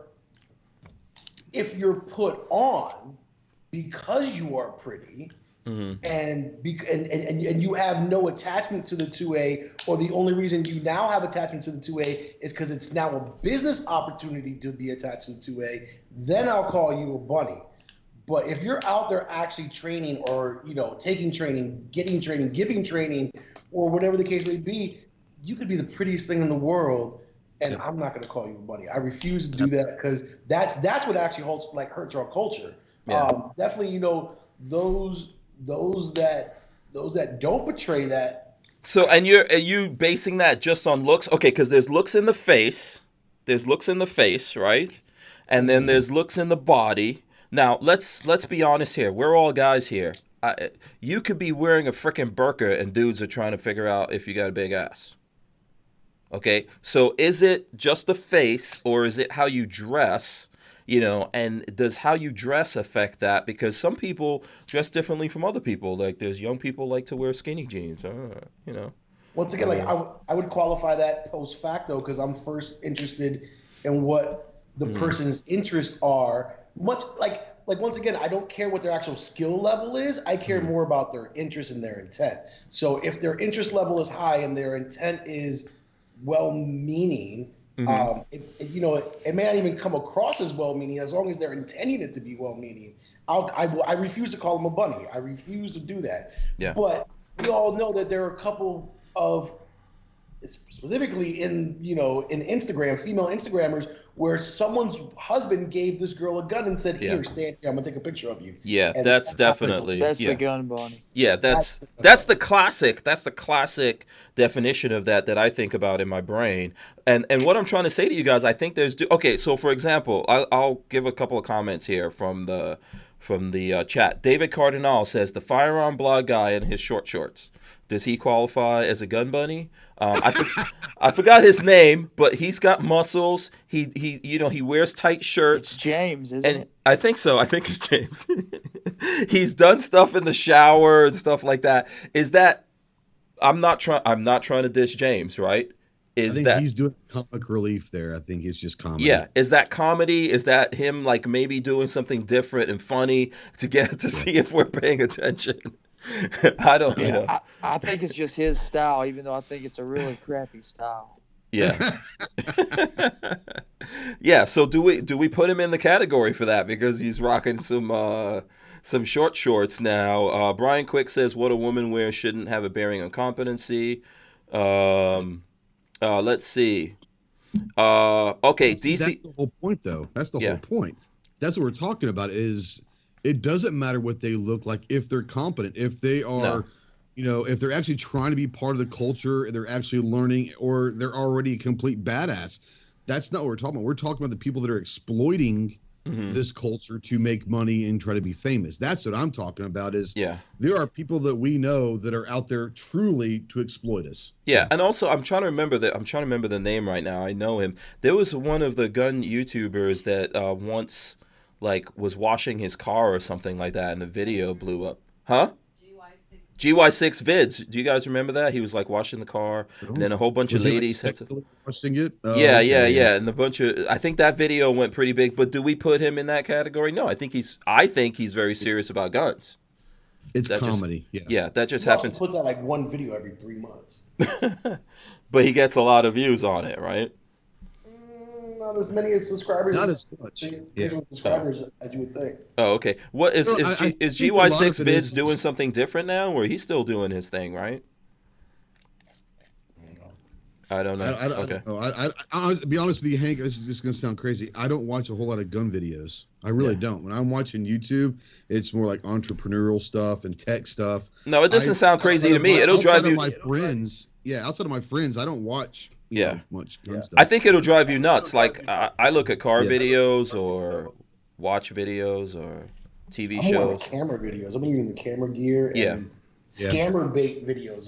Those are my favorite. The reverse scammer videos. Those are dope. Scammer bait. What is it?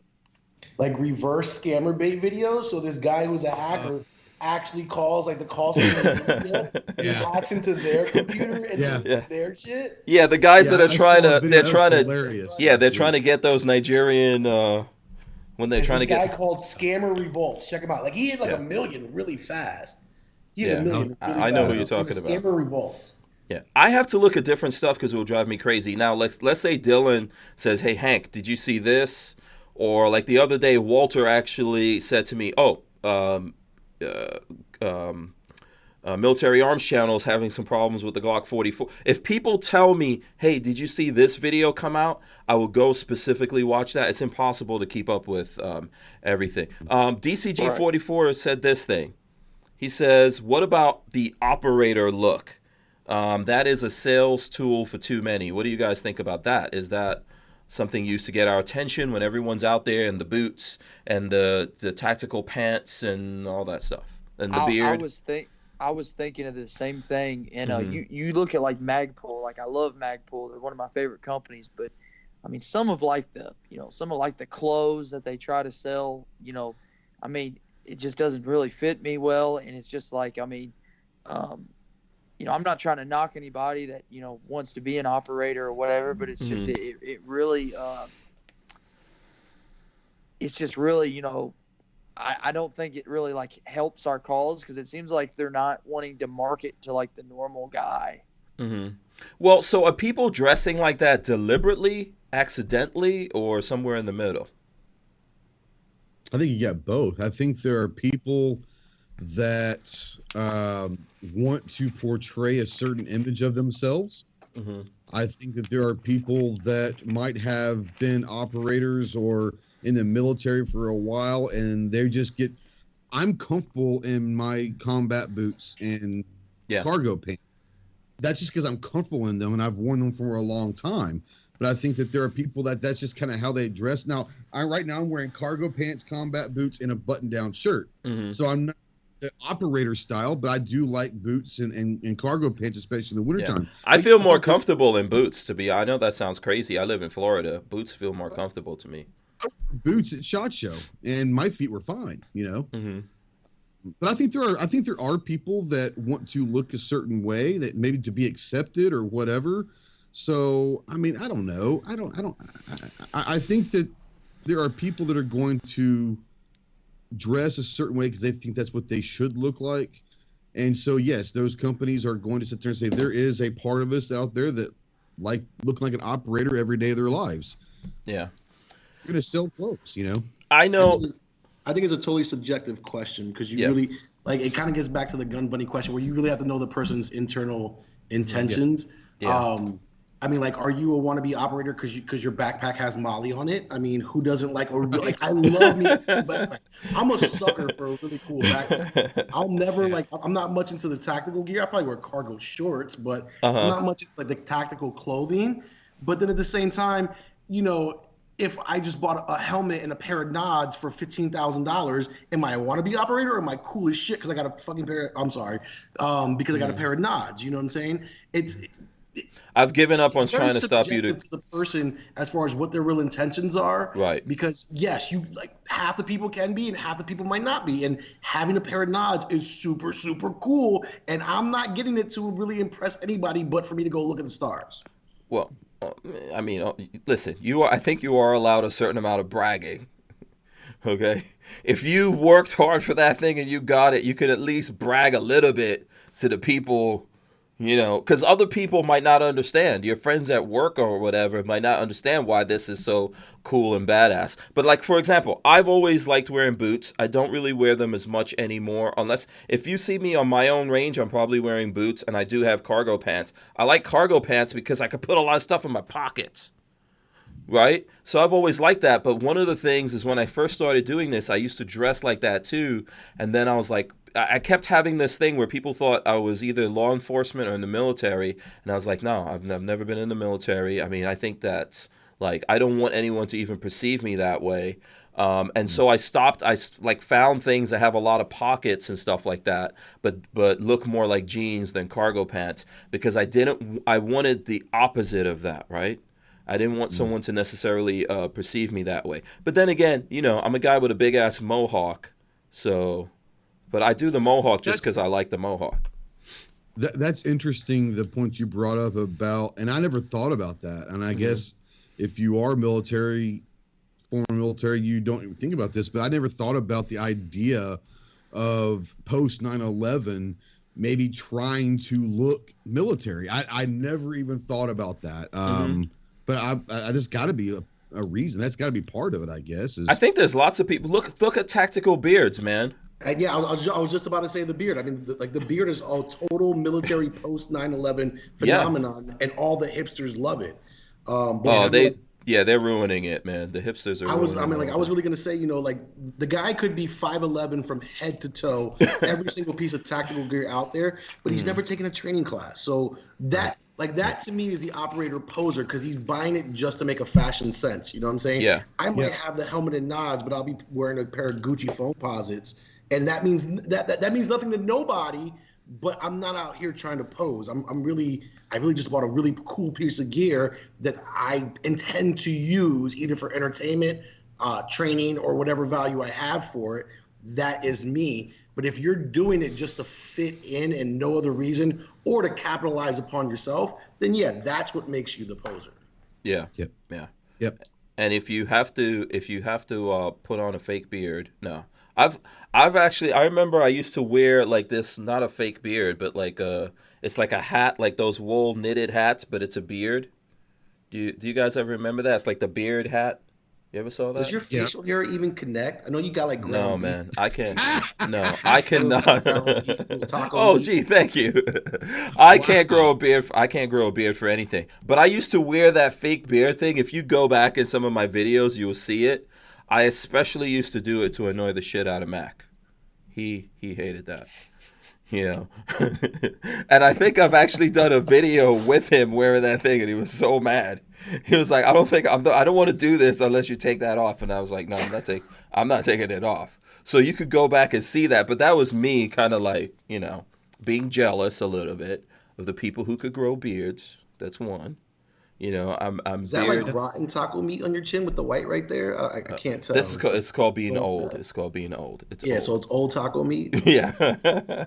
Okay. Thank you very much. Let's mute him now. Okay. So Brian Quick says this. He says, "I always shoot guns in a bikini and baby oil is called freedom." Yes, you can. Yeah. Okay. You can absolutely do that. I have to go check out his channel. Yeah, let's all see. Brian, throw up a picture of you with the baby oil shooting guns. We all video actually. Video's better. Let's see. I'm trying to see what other comments came in on this. Joe San said scammer revolts. Why? There's a lot of people liking those scammer Those scammer things. Yeah, I never heard of this, but I love stuff like that, so I'm definitely gonna go watch some of that stuff. It's funny. His older stuff was a little bit better because he actually showed you like how he would he would spend 45 minutes on the phone just trying to con them into like, oh, give me your team viewer, and because he would just like give them like the wrong one to the point where they got frustrated, like, fine, I'll just give you mine, and then he taps into like their computer and he's like, I sis keyed you, and he cusses them out like in Indian language, which is pretty funny. I learned a lot of Indian curse words, Hank. Can I curse in Indian towards you? Ask Lola if that's okay. At this point, you can do whatever you want. I think that ship sailed, right? Yeah. What kind of Indian curse words did you learn? Just out of I don't know. Ben Chode, Mother Chode. Yeah, they're all real too. Oh, those are curse words? Okay. Apparently. Well, aren't you Red Dot? You should know. Yeah, I don't know any of the language. You know damn well your mom cursed at you. I know more Spanish than Indian, okay? You know damn well your mom cursed at you. No, my mother cursed at me like in West Indian patois, basically. Yeah, so there you go. I got all the Caribbean curses. That's what I got. So, there's a lot. There's a lot. That just sounds bad. It's very similar to a lot of the Jamaican ones. Let's just put it to you that way. They're very spicy. Yeah, if you've ever looked at movies and seen have you ever looked at a movie with like Rastas in it or whatever, Oh yeah. Yeah. Remember what's his name? What's the name of that? Steven Seagal did those movies with Rastas and everything in there. Yeah, the ones from Guyana are pretty close. Pretty much the same thing. Yeah. Very, very close. Let's see. Joe San says, being an IT person, I pull the same stuff in my spare time. There you go. Let's see. And Brian Quick says he doesn't have a YouTube channel, so if we all want to see him doing, start a YouTube channel and I guarantee. You know what, Brian? You might actually blow up real fast, man. I guarantee Just think about it. Yeah. What dudes are out there? Huh? I bet you he's on Cam Soda or something. Yeah. Just think about it. The gun world needs an oily dude. We got enough oily dudes, but who's willing to wear a bikini to shoot a meltdown? Yeah. Yeah, people will watch. Yeah, I know. Dillon will share that. Dillon, right? If you film it, they will come, right? Dillon's not reacting. Is Dillon frozen? Negative. Dillon's scarred. I mean, we've talked porn. He's scarred. Dude. He's like, I'm not doing this anymore. What do you want to talk about, Dillon? Well, something that I forgot to mention before when you were asking me about what guns I saw that I really liked, there was one that just came to my mind that I was trying to think of. So POF has a new gun out called the Rogue, and basically what it is, it's about 2 years ago they came out with their Revolution, which is basically it's an AR-15 that shoots .308. There's only 9 parts differences between that and an AR-15. It's the same size. I think the piston-driven Revolution is 7.3 pounds, and their DI is 6.8 pounds. But the Rogue is made from a forged upper and lower instead of billet, so it gets it down to I think 6.2 pounds. It's even lighter, and they use a thinner barrel that helps with the weight too. But the big thing with the Rogue is the MSRP is about $1,800, so it's a lot less expensive than the Revolution, which is about a $2,400 gun. Oh, okay. So Marco sent me some video. Oh, this is interesting. This video, so this is from Marco. It's called The Weird Things You See at SHOT Show. What kind of reticle is this, Marco? Bro, it's not even a reticle. It's a rear sight. I sent it to you. Hopefully you could post. You could rear sight. Okay, yeah. I'm throwing it up. Yeah, it's a rear. Is it a rear fiber optics? Yeah. So it's 3-dot fiber optic in the rear with a single dot in the front. For some reason, I always come across the one weird thing at SHOT Show. So I now look for the one weird thing. And this was actually outside by the mobile gun range out in the beer garden on the top floor behind Magpul. And so I just make a quick video of it. I think I had 80,000 views on it already, but Instagram dies fast.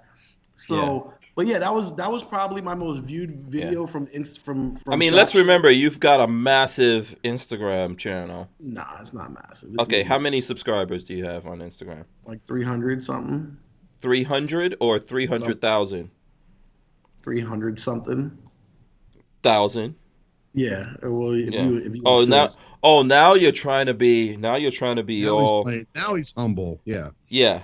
Now he's trying to be. Let me throw up the whole thing here. I'll throw it up for anyone that wants to see. There it goes. Gun channels, 333,000. That's almost like. That's not the sign of the beast. It's half the sign. You're a half beast. It's not 666, but it's pretty close to it. Yeah. But no, but like that was something like really cool that I saw. That honestly, like I don't like it. I'll be honest, and that's one of the cool things about me not showing my face is I can actually walk up to a booth, get a video like that, not get hounded, walk away, post it, and I don't have to tag anybody or care about anybody's feelings at all. I personally don't like it. I just thought it was the weirdest, coolest thing that I saw at SHOT Show, and I don't mean coolest as in functional. I mean coolest as in like you'll never see something like that again, almost. So yeah, the Jew says Marco humble. Blah, ha, ha, ha, ha. He does the evil laugh. Who's the Jew? The juice. I said the juice. The juice? I thought you said the Jew. No, I said the juice. I think in a couple of days we actually have the Pew Pew Jew coming on the show. By the way, that's what's up. Oh, tomorrow. Lola says tomorrow. Okay. Huh? Now I'll say this. There were some cool products that I saw, but let me ask you this, and I'll even ask Marco about those rear sights. How many of these products did you walk by and say, "Yeah, they're done. We won't see them next year"? I mean, there's a lot of them. There was some really cool innovation this year. This was a great year for innovation, but a lot of these companies, you're just like, that's just a little too weird, Yeah. Where is he? Oh, is he not here? Marco? Polo? Oh, my bad. Oh. Yeah, no, I mean, but like there's always products like that in shop. People that roll the dice on something. Now this, because it was at the mobile range booth and what their main business is making mobile ranges. Once again, I don't know if it was a company that was just sharing booth space with them or if they're the ones that are actually making it. I don't know. It's super exposed. So think about it. Like if you drop it, you're gonna break 2 out of the 3 fiber optics in the rear. You know what I'm saying? So it's a complete gimmick. And honestly, like there was so much space by the time you line up the sight, you're at 7 yards, you're off by like 3.5 feet either way. Like you cannot line them up well. Like I kind of held it still for a second, and you can kind of see how much space you have on either side. Yeah. Does it zero your eye in kind of like the SRO does just because it's more rounder? Does it draw your eye in there? Yes. Are you going to be accurate? I highly doubt it because there was just way too much space in that through that rear sight for you to be accurate at all. So I'm gonna throw this up now, and you guys will get a little. You guys might get a delayed look at this. I came across this guy that had this sight. I saw him in the full conceal booth. He had this Glock sight, and I'm showing a front picture of it now. I took a couple. So it was kind of like the sights that, I don't know if it's the sights you find on a Steyr pistol maybe, but it's supposed to draw your eye in. So the front is a chevron, and then the back is like the base of a pyramid, and you're supposed to line it up and make that triangle thing. I'm going to try to show you guys some different pictures we have here. There's the front. There's the front again. So here's like a good picture of what the front looks like. Is this on your Instagram? Because I can't see it while I'm on here. No, I didn't throw it up on the Instagram. Let me see. And the company was, is it SureSight? I don't know. Was it? No, maybe he just came in through that thing. Anyway, this seemed interesting. It might have been SureSight or something like that. You'll see it in the delay. Or let me see if I could send you. I'll text you a picture of it, Marco. And see if you let's see if you get this. So I like the idea of that. Yeah, so that probably seems a little bit more practical, maybe. Mm-hmm. Yeah, I'll tell you one that the company is. I'll just say that I'm not a big fan of the company, but the idea that from last year, the Caracal had a handgun, a pistol. That they moved their rear sights in front of the ejection port, and it really made that sight picture really pop. They blacked out the sights, but the rear sights were, if you imagine, ahead of the ejection port. So now that sight picture is almost magnified. I loved that idea. I love like something like this. I love when people are trying to take something and just make it better. They're not trying to reinvent the wheel. They're just trying to improve the wheel. I like that idea. Yeah, you probably need to be looking more at your front sight than anything, especially under stress, I'm going to assume. John Ski has a quick question here. If anyone that wants to take this, he says, Hank, quick question, how to remove paint from gunmetal without removing the phosphate? Yeah. I'm definitely not an expert on the best way to do that. Ask a gunsmith. Acetone. Acetone, you think? That's not going to... Like nail cleaner. So that won't take off the bluing? I don't think so. I've never done it, but I would imagine that. Babyface probably knows the answer to this question. He probably knows it better. Or Walter or something like that. I don't know if they're out there listening. He says, yes, someone bubbled a phosphate-coated rifle with multiple paint splotches. That's their own damn fault. Yeah. It is a stupid does. Just leave every gun black. Black is beautiful. Yeah, well, there has to be a way. Someone out there, I guarantee you, someone out there in the chat knows about, or they've come across this before. Dillon, I don't know if you've come across anything like that. Yeah, I'm probably just not the best person to ask. I mean, I do a little bit of gunsmithing stuff on my stuff, but I don't pretend like I'm an expert. For me, yeah. I don't. There's probably better people to ask than me.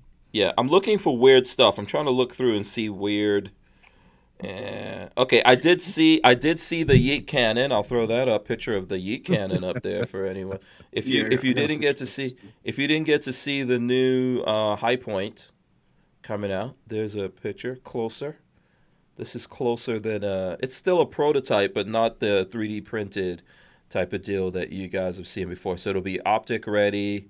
It'll have an accessory rail obviously on it. And I'll throw some kind of quick video up of that. Who got to see the yeet cannon? I saw it. Yeah. Yep. What'd you guys think?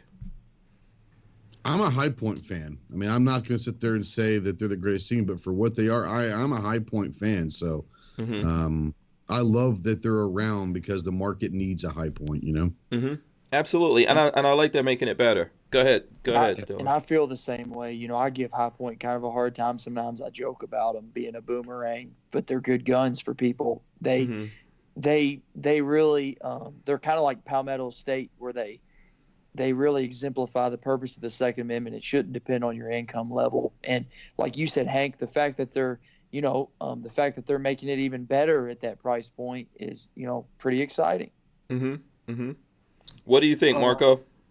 So I'm because everyone already said like all the good stuff. I'm going to play devil's advocate here.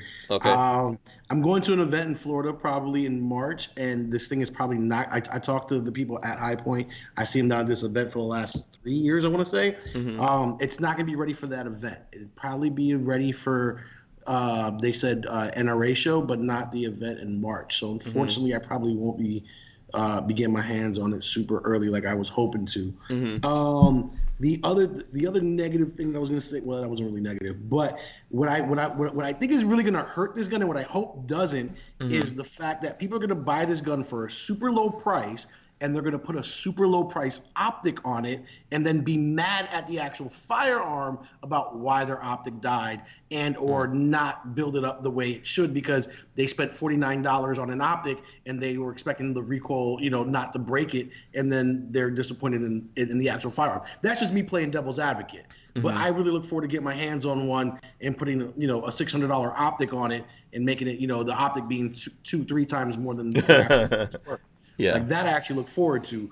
But I think the only negative that I can see coming from this is, like I said, people getting super, super cheap optics and then being either mad at the gun or mad at the purchase that they made because they can't get a cheap optic to go with the cheap gun. And there's nothing they're going to be able to do about it. You're still going to want to spend a couple $100s on an optic that can absorb the recoil on that. Okay. Absolutely. And I think that's a very valid point. But I did see that SIG came out with their new Romeo. I can't remember the number of the Romeo, but they're shipping them on some of the 365 XLs, because I got to see one in our store the other day. And I think that optic's going to be like 150 or so. And I think that, that's going to be an awesome red dot on the pistol for the money. Yeah, I Yeah. mean, Sig and Hollowstone are definitely driving down the market. I mean, like, I'm not gonna say it's a race to the bottom, but they're shifting the average price point in the market. I mean, Yeah. it's definitely come down. And Sky has a pistol with put stuff out there. I'm sorry. Go ahead. yeah, no. I was gonna say Sky has a pistol with a crimson trace on it. That's right. We've sold 2 of them. Yeah, and that's what, like $300 or something. I think maybe 350? mid threes. Yeah, Yeah. yeah, and MSRP it was 389 with the dot on there. So Yeah. probably- I think ours was like 329. I could be wrong. there you go. Yeah. yeah, and then the PSA pistol that they're putting out, right? The PS9 Dagger, is $299 for the regular one, and the one with the red dot's gonna be $350. I'm not sure what red dot that's coming with. Right. I can't remember if PSA is making the red dot, not making the red dot. I think they are, but I could be wrong because Yeah. we had a pretty long conversation with PJ Mm-hmm. from Palmetto State. He's like one of their sales guys. Yeah. By the way, John Voorhees says, "Give me a shout out. Turned 30 today. Happy birthday, John. Birthday. Congrats. Happy birthday to you. Also, happy birthday to Rich. Remember when I was 30? Yeah, 30. I was a lot sluttier when I was 30. It was last what? I was a lot sluttier when I was 30. Oh, wow. I find that hard to believe. Yeah, exactly. How much sluttier could you have been between now and then, Marco? I don't know. Just know I didn't make it to the AVNs then. So thank God. Oh, okay. So when you were 30, you were actually in the videos. Ooh. You were No, actually on my winning. cell phone. You were winning some awards. Also, shout out to Ashley as well from Gunstreamer. I see Ashley jumping in here as well. So let me say this to you guys. We're talking about weird things at SHOT Show. Here's something I noticed that was weird. I saw this at Media Day, and then I saw this on the convention floor. It has nothing to do with guns. I think it's kind of cool to me. I'm going to put this up here. Electric bikes. So here's one that I saw at Media Day. I did see that. I saw a lot of these electric bikes or electric assist, whatever you want to call it, bikes around SHOT Show. I'm a fan. Huh? Oh, really? Are you Yeah. kidding me? Bro, Yeah. if you've never ridden one, don't hate. My cousin who I actually live with, well, he lives with me, but Okay. has one. Yeah. I'm Why? not saying they're bad. I'm saying at SHOT Show. Yeah. There were people riding them around at Media Day. Okay, I was thinking of the little scooters that people were riding around during SHOT Show. Those things No. pissed me off. No, The little it's like scooter like a things. mountain bike. Yeah, I haven't seen those before. Those are pretty badass. Yeah. Electric mountain bikes. Someone's. Yeah. I think that's you echoing. That's Me? Yeah. That's Ghost. Yep. Really? Yep. The echo's back. Holy hell! That didn't do anything. Okay. All right. So anyway, there's lots of these electric bikes around the show. I thought it was cool. Electric powered is great for bikes. What do you guys think? I remember my coworker stopping me and being like, "Dillon, check this out." And I look over and I'm expecting a gun, and I see that. I'm like, "What the hell's that doing here at SHOT Show?" Okay, so you're not happy about that. Well, I mean, I just felt like it was out of place. It's just me being a gun nerd. Yeah, I know. See, this is your first SHOT understand show. how lazy. I don't know how lazy you have to be to have an electric bike. I mean, ride a bike, man. You know. Well, that's not the thing, man. The thing about electric bikes, I think it's a really good use of the technology. And yes, you can still pedal it, but here's the thing: in an apocalypse or something like that, you could throw a couple of these in your truck bed, right? These are easy to put in trunks and stuff like that, and you're gonna need a little bit of power to get away from the zombies. If you're running for some zombies, you're not gonna hit electricity. Huh? If you're relying on an electric-powered bicycle to get away from a zombie that's crawling on the ground, then you've got bigger issues, bro. Just saying. You don't know what the zombies are going to be doing. You do not know right now, the zombies, what they're going to be up to. But I think electricity is good for motorcycles and bicycles. I think it's a good idea, man. Marco, you going to have my back here on this one? So, yes and no. So I think they're really cool. My cousin is an avid biker, and he would typically normally just ride his bike to the metro station and then ride the metro into work, which is only about 2 or 3 stops away. And it actually takes him longer to get on the train than it would if he were to bike the whole way there. But the reason why he does it is so he just doesn't walk into the office all sweaty, because it's literally like a 30-minute bike ride. So you're going to walk into the office all sweaty. You can't really take it. It's not like a gym where the office has a shower and you can get ready for your office day or whatever. So but now with the electric, he literally cruises on electric the whole way there, gets to work faster, and actually gets his workout in on the way back and pedals on the way back. It is super heavy of a bike, so it's more of a cruiser and a coaster, but uphill it'll save you, especially like you live in hilly terrain, and at that you're stopping, you're going at lights in like a major city. But the one thing that I don't agree with is, and this is what a lot of environmentalists kind of like argue, well, it's electric, it's doing this.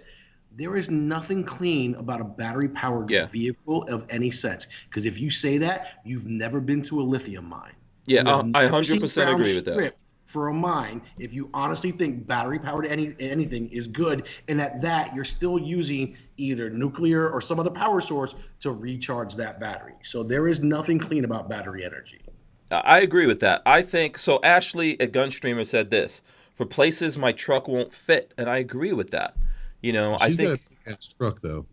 Yeah, she does have a big truck. But guess what? Most of us Coming from do. a big city, I hate people that drive big trucks because they can't fit in a parking spot anywhere. It's not our fault because you know. It's not my fault. Your vehicle's too big for the parking spot. Yeah, Don't what park is in it. that thing? Walk. The Baltimore. What is that crazy ass thing that's always a parking lot that you guys have out there? What is it called again? Oh, there's a couple Between of them. between DC, yeah, the Beltway. It's not our fault you live on the Beltway, man. Don't blame us. Okay. I don't care about the Beltway. I care about the shopping center that did not make a space for your Mongolian sized truck. This is just pure jealousy. You're just hating on the. No, just get off the road. Buy an average sized car. No, we refuse. Well then, don't be mad if there's nowhere to park and you're double parked. Oh, you just park on top of little tiny cars. That's what you do. Nah. But I think bikes are actually a pretty good idea. You can charge them really fast. Some of these things could do like over 30 miles per hour. So you look at some of them could do 40 miles per hour for that. You know what I'm saying? So that could go pretty fast, where you're not like pedaling to get up to that speed like Marco is saying. So I don't know. I think these are cool. It's interesting to me that I'm seeing this like at SHOT Show so much, and I'm guessing it's fitting into the survival thing. But I think it is a good survival tool. I really do. And you can't charge up an electric car with a generator or anything like that, but you can charge up an electric bicycle that way. I'm just saying. So, you know, if you got a generator, you could probably use solar panels to charge those things up. So, there you go. So, Ghost doesn't like this. He's not. I just don't understand why you have a bike that you want to not actually ride. You can do both. You can ride it if you want to. Understand, but if you want a motorcycle, then get a motorcycle or get a scooter. It's lighter weight than a motorcycle. And a scooter you can't pedal. It's a modern moped. It's a moped without the small motor. Yeah, a scooter you can't pedal, man. You cannot pedal a scooter. Plus, these can go off-road. Like that one I was just showing, that's an off-road thing. You can't take a scooter off-road. You could. It'd be funny. But You die. I'd like to see that video. The minute you hit a tree stump, you are dead. You know. So I think these are a good idea. I think these are a good survival thing. You know, think about this. You can have several of these. You know, it's relatively lightweight. I know it's not the lightest. It's not as light as a regular bicycle. How much they obviously. cost? I think, you know, They're expensive. Yeah, we're talking like That's what I'm saying. $2,000, $3,000, and that. So you're not going to have a few of these things unless you're just got money to burn. I mean, who's going to spend $6,000 on 3 bikes? If we're in just in case there's an apocalypse. If we're in apocalypse, Hank, I imagine if the zombies broke out, you hop on the electric bike and you take it to the safety harbor jet. Oh, yeah. Listen, in the apocalypse, everything is free. Remember that. That's true. Yeah. Everything is free in the apocalypse. So just bear that in mind. Ashley says, if it goes back to the rollerblades thing, I want to go SHOT Show, but I don't want to walk around. She wants to go around shot next year in rollerblades. Yeah. And Clover Tack says this is for you, Ghost. Some of them charge from peddling them. Yeah. So just think about that. If you have to bicycle in an apocalypse, this guy's too short to reach the pedals on a bicycle. First of all, so let's just go there. Let's not be mad at Clover if he's got to have training wheels on his. Shout out, Clover Tech. I think they're a good idea. You guys can let me know right now. Good idea, bad idea. Let me know what you think. Yeah. And Brian Quick says we're in the Matrix, not the apocalypse. Okay. There you go. I think it's a good idea. So if we're in the Matrix, then they can create an apocalypse at any time, correct? I think if we're in the Matrix, the apocalypse already happened. Right. See, that's the key. That's the key of the Matrix. Did you guys see that they're actually going to bring back the Matrix? They're going to do a Matrix 4. They are. I saw that. Yeah. They're actually filming it already, yeah. Yeah, I think that's going to suck. Who cares? Coming to America 2 is coming out. Oh, yes. Who cares? Coming to America 2 is coming out. So That's all what matters 2020. Who saw Bad Boys? No spoilers. I didn't get I haven't seen it yet. I was trying to get. Seen it. You haven't seen it? Okay. What about you, Dillon? No. I haven't seen it either. You don't even know about Bad Boys, man. When Bad Boys 1 came out, you were. I do like Will Smith. I'm a fan of Will Smith. Yeah, but you when like getting jiggy with it. He probably has to Google the Fresh Prince, you know. Oh, I don't think he goes that far back. He knows Will Smith from his YouTube channel. That's okay. I'm just teasing. TV while I was gone. Yeah, I'm just teasing. On all of the Aaron Hernandez document. There's like 3 different Aaron Hernandez documentaries that drop. I'm not even gonna watch the Aaron Hernandez stuff. No, that's just gonna be crazy. Yeah, I am not interested in that kind of insanity. No. You know, so that's one thing I'm not interested in. But Bad Boy, yeah, I didn't get a chance to see Bad Boys. I'm looking forward to seeing coming to America. Matrix 4, I think is gonna suck. It's gonna have the Wachowski sisters, obviously, making it. I think they don't have any damn creativity. Those Wachowski, when they first made the first Matrix, they were the Wachowski brothers. Now they're the Wachowski sisters. I still don't think they have any creativity. So I'm not looking forward to that. I don't care if it has Keanu Reeves in it. Did they really both transition? Yeah, I'm not kidding. Oh wow. Yeah, I like the first Matrix, but yeah, it just got weird. The first one is cool. Movies just capitalize on the Matrix, you know. Yeah, the first one's cool. By the way, they stole that idea from someone. I don't know if you guys know about this. Say what now? The Wachowskis stole that idea. See, I don't know if you know this, but check this out. This is going to blow your mind. The Matrix and the Terminator are actually the same universe. Did you know that? I did not. The Terminator movies and the Matrix are the same universe. Remember, the Matrix, they said that the world got like that because humans and the robots were fighting. Remember? And that's what caused the apocalypse in the Matrix. And they blacken the sky. Yeah, they blacken the sky. That's the Terminator thing. But Terminator and the Matrix came from this. There was a black woman that actually wrote this, I think, in graphic novels. And she wrote these stories about how that happened. You know, and the whole thing. And the movie industry stole that idea and used it for the Matrix movies. And they used it for the Terminator movies first and then the Matrix movies. And she sued and all that kind of stuff. But she obviously didn't have all the money like the big studios. And even there's some stuff out there where they admitted that they took her ideas and made it into a movie. But in her thing, it was all the same world where people fought with the robots. They blacked out the sky. And then the robots took over and put all the people in the Matrix and used them as batteries. So. Yeah, I never heard of it before. That's interesting. Yeah, that's why the Wachowskis can't come up with anything original after the first Matrix. And that's also why the Terminator movies are no damn good after the first one. Think about that. Do you know the meme? They used all the ammo in the first one. Yeah. Do you know the meme with the guy? Anyone ever seen that meme with the guy that does the think about? You ever saw the think about it meme? You never saw that? Things that make you go, Yeah, the guy. There's a guy. Then okay, no one understands it. I've seen it. I see it on IG all the time. Aha! Yeah. Aha! What is that, velvet? Oh, that was good. That was good. If loving the Lord is wrong. Yeah. Okay. I know we're about to wrap up here, but I'm going to get this in from Harrison, from Harry's Holsters, since he sponsors the podcast here. He says you have to dress like you're in the Matrix when you're driving your Tesla truck. I tell you what, I saw a couple of Tesla SUVs in Vegas last week. Those are pretty sweet. Tesla SUVs? I hadn't seen an SUV before. There were a couple of them. The one in that Vegas. came out like 3-4 years ago. It came out like literally like 3-4 years ago. Yeah, I never seen one, and those were pretty sweet. The SUV with like the wing doors. Oh, you're talking about the yeah. D1, the 100D. Oh, you Sure, never saw whatever, those? yeah. You never saw those before? Not in person. No, around here, Tesla's pretty big, but it's always the cars. I never Oh. seen the SUV before. That was pretty badass. Yeah, those things are Park too fast. Close to something and see if you can get out. that? No, they could back out. Park next to that big ass truck that Ashley be driving and see if you can get with those wing doors. Well, actually, listen. This, we can hate on Teslas all we want to. Those mofos can actually back out. So Brian Quick said the Model X. The Model X is also one.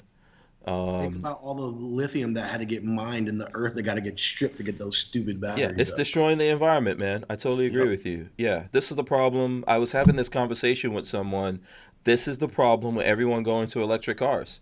It's not going to make the rare earth metals. We don't have it. And there's little African children in junkyards across the planet trying to melt out these rare earth metals and killing themselves and releasing gas. All of that stuff is horrible. It's very difficult to recycle and all of that. But yeah, whatever. We're not going to stop these guys from doing what they're going to do. Okay. I don't know how we got on that subject. I blame Marco for that. So let's see here. Let's start wrapping it up. Let's start with Dillon. Dillon, how can the folks, do you have any kind of social media yet, Dillon? That's a negative. I just got back from getting back from SHOT Show. I've been a little lazy lately and behind on things, to be honest. Can you with open up but, an IG, a Facebook, a Twitter or something? The IG is in the works. Okay. All right, we'll stand by. Oh, man. Yeah. No, he's very old school. He's very traditional. That's what you stick to your guns, Dillon. You stick to your guns, man. Don't let any of these old dudes corrupt you. Hey, Dillon, we're going to the AVNs next year. At the minute I said don't let any of these old guys corrupt you. When we got to the SHOT Show one day, we looked over it. My boss looks at me and he says, "Do our badges cover that?" Yeah. Okay. Listen, if we take Dillon to the AVN, we can't talk about that publicly. Okay. Yeah. It'll be on my Instagram. Don't worry about it. Yeah. Okay. Make sure Marco doesn't go with you. That's the thing I could say. He has ways of taking video that you don't even know he's taking video of you. So you got to be careful there. All right. So let's go to Marco. How can the folks out there? How can they follow you, man? I'm nobody, but gun channels _ on Instagram. But do me a favor, follow the Machine Gun Nest. It's my local range. Been doing a lot of work with them. I actually spent a lot of time with them at SHOT Show. Probably the best range in the entire state of Maryland. They're up in Frederick, Maryland, and we're they're doing called. some Are filming. they called the Machine Gun Nest? Yeah, the Machine Gun Nest. Okay. Really looking forward to doing some filming with them. Check it out. There it goes. I'm gonna gonna follow with it. a red camera this weekend, I think. Yeah, following it right. I'm following it right now, the Machine Gun Nest. So whenever we're in Maryland, we could go shoot at the Machine Gun Nest, right? I got you, bro. I All got right. you. Okay, cool. Sorry, I didn't catch that. Shut up, Siri. Okay. By the way, I have people in Maryland, so You do? Yeah, I have people in Maryland. Bro, you can't come to Maryland unless you can grow a full beard. Well, I don't know what they're gonna do, man, because I'm. And how do all the snowflakes end up there? Yeah, exactly. And also, I've been in Maryland The a lot. hipsters took over the tactical beard. When I'm in Maryland, I never see you, Marco. You never call me. You never call me. That's true. That's true. That's kind of deliberate, but We'll talk about that another time. Actually, what we need to do is we need to get Marco to come on just to talk about how the hell we can all get our IG up to 300,000 plus. You know, we're gonna have you come on and give us some IG tips because I know you have them, man. Don't even try that. I know you know some stuff about IG. We already discussed it earlier. You said you're gonna oil up and take off your shirt and show us your chest top. Yeah, we'll do it. Yeah, you could do it. Ghost, how can the people follow you? They don't want to follow me. So yeah, no. I mean, we're YouTube, Instagram, Twitter, Facebook, all that stuff. Just search Ghost Tactical, and if you want to get them, then watch our shit. Yeah, absolutely. And we'll, hopefully we'll get Ghost up to. We'll get you up there in the 6 digits, Ghost. 6 digits coming at you. I don't know if I want to, honestly. I really don't. I've seen. We all seen what happens when people kind of start getting big. I don't want to do that. So it's one of those things. As long as people enjoy my stuff and I'm enjoying it, I don't look at numbers. I honestly haven't looked at numbers since like 9 months. I really haven't even looked at them. As long as I'm doing what I'm doing, it's cool. It's cool. People out there like it, so that's good. Yeah, my best social media is the one on my phone number that I give out to people. Right. And people just reach out to me and stuff like that. Hank, do you mind if I mention the store real quick? No, please do. Go ahead. So if any of y'all are ever looking for any type of new or used firearm, you can just look up Everything Concealed Carry Louisville. Give me a call. My name's Dillon. And, I'm not saying, there's a lot of good places to buy guns out there. You don't have to buy from me because I work there, but I've bought from there probably 2 years before being a customer. So we have really good deals, and it's just always a good thing to check. And if there's something really specific that you want to look at, I can try to hunt it down for you as best as I can. So, and even if you just want to call and say hi, that's fine too. Yeah, absolutely. And the next person that goes into Everything Concealed Carry, please bring in a little jar with a sticker on it that says AVN Fund. Put it on the counter and put $1 in there and start, because it's gonna take some money. It's gonna take some money. And before I drop the ending here, Marco, Ashley says, "Is there room for my truck at the machine gun nest, or do I need to break out my rollerblades?" Yes and yes. Yeah. So the machine gun nest is in a part of Maryland that we like to call Fredneck. So yes. Okay. All right. Okay, good. Let me drop the ending here for everyone. Hold on 1 second. Boom. There we go. All right, guys. Make sure you go to hankstrange.com. Sign up for the email list. That's how we're going to give away things and keep in touch with everyone. Also, subscribe here to the channel. Ring the bell so you can be notified, and of course comment. I want to thank everyone for coming in. Marco from Gun Channels. Okay, we've got Ghost Tactical here as well as Dillon. So thanks to you all. Thanks to Harry's Holsters for sponsoring the show. Go check them out. The code is HankStrange, and that will get you 10% off at Harry's Holsters. And thanks to everyone out here. We'll be back tomorrow. And like Lola was reminding me, we've got the Pew Pew Jew coming on tomorrow. What? So I think that's going to be an interesting show. You guys want to watch that. Any final words from you all? Nothing. I'll say the last thing. Make sure you guys are supporting Hank on Patreon with everything with going on with YouTube. I'm going to say it, give your channel some help because, that's what keeps them going. Awesome. Thank you, Dillon. And by the way, Dillon does support me, and I appreciate that. He's an awesome young man out there supporting not just me, lots of other folks out here, and coming on here and dealing with, all the stuff we threw at him over here. He blushed quite a lot. You guys have to look at this on video if you're listening to it on audio. All right, we're out of here. Thanks, everyone. Great show. We'll see you tomorrow. Peace. See ya.